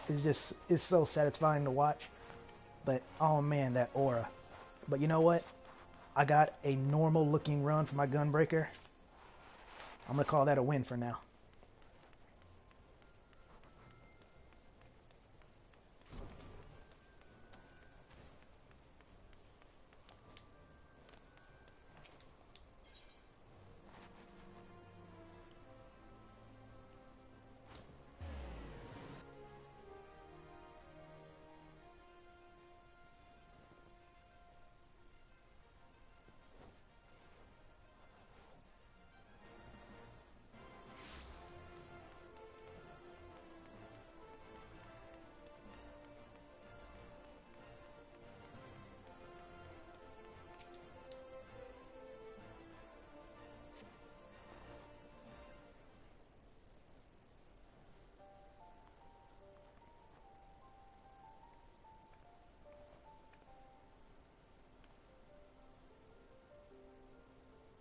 Nah, you're fine.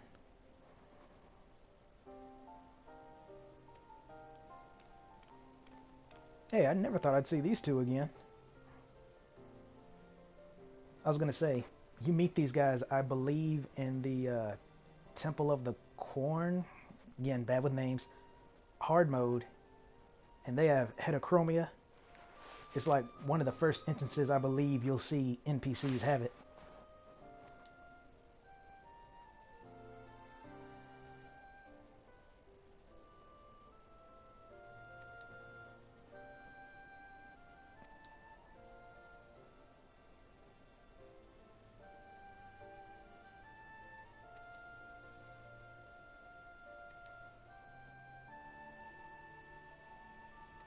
Right.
Man, talk about a sentimental quest. That definitely brings back memories.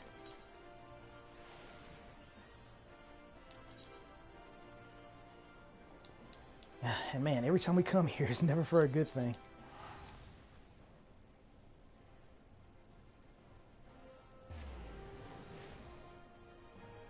Yeah, it is kind of sad to see Minfilia gone for good. But she does live on in a different way. I mean, it's not often... I can see why you might kill off, you know, Papalimo and maybe... I was going to say Yda's sister, but she did technically get killed. Well, not technically, she did. But I can understand when you kill off, like, the side characters or something like that. I don't see Thancred going anywhere, or Reen, or maybe Urianger J might bite the bullet next, you know. I can see those characters kind of dying for one reason or another. But not Minfilia. I never thought it would happen to her.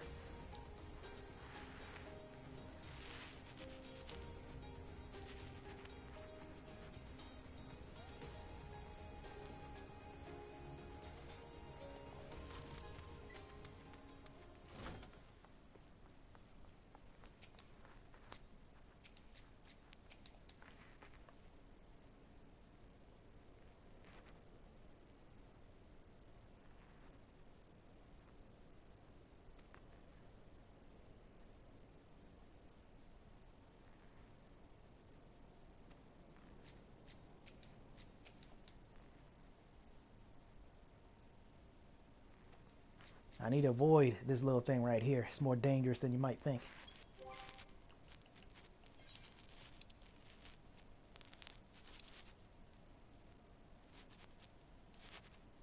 Take a minute to read that.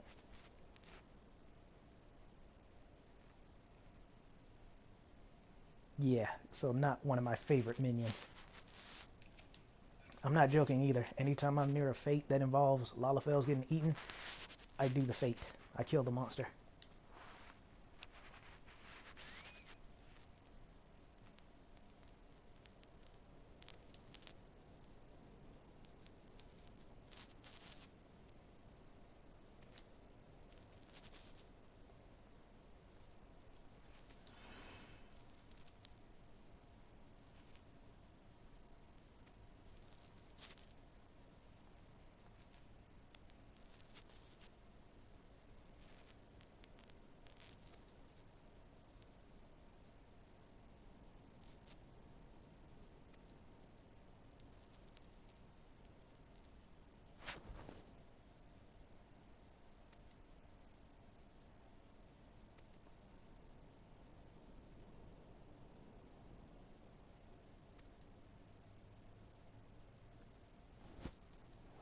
Hold on, I want to try something real quick.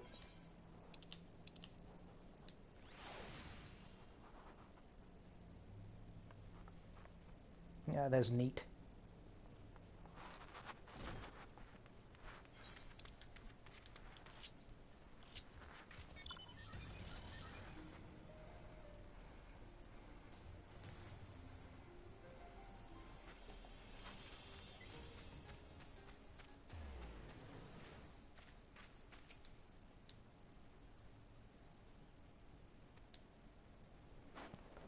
Dang it, I meant to check the journal.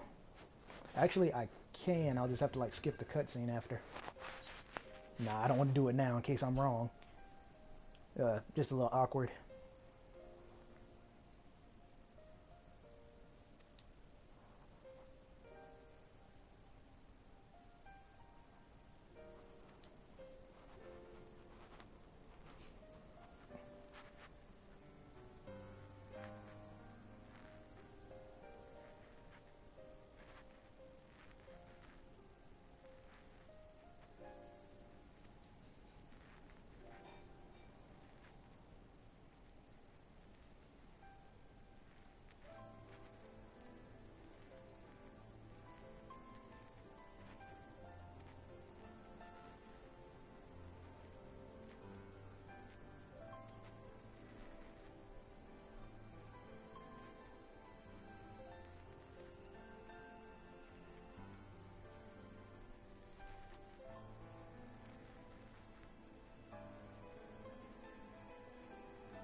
That just really hits you in the heart, don't it?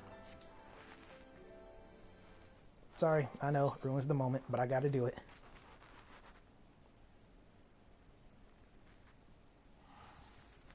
Turns out it was the same thing, apparently. But I'll go ahead and leave this here. Pause it if you want to read it. And moving on.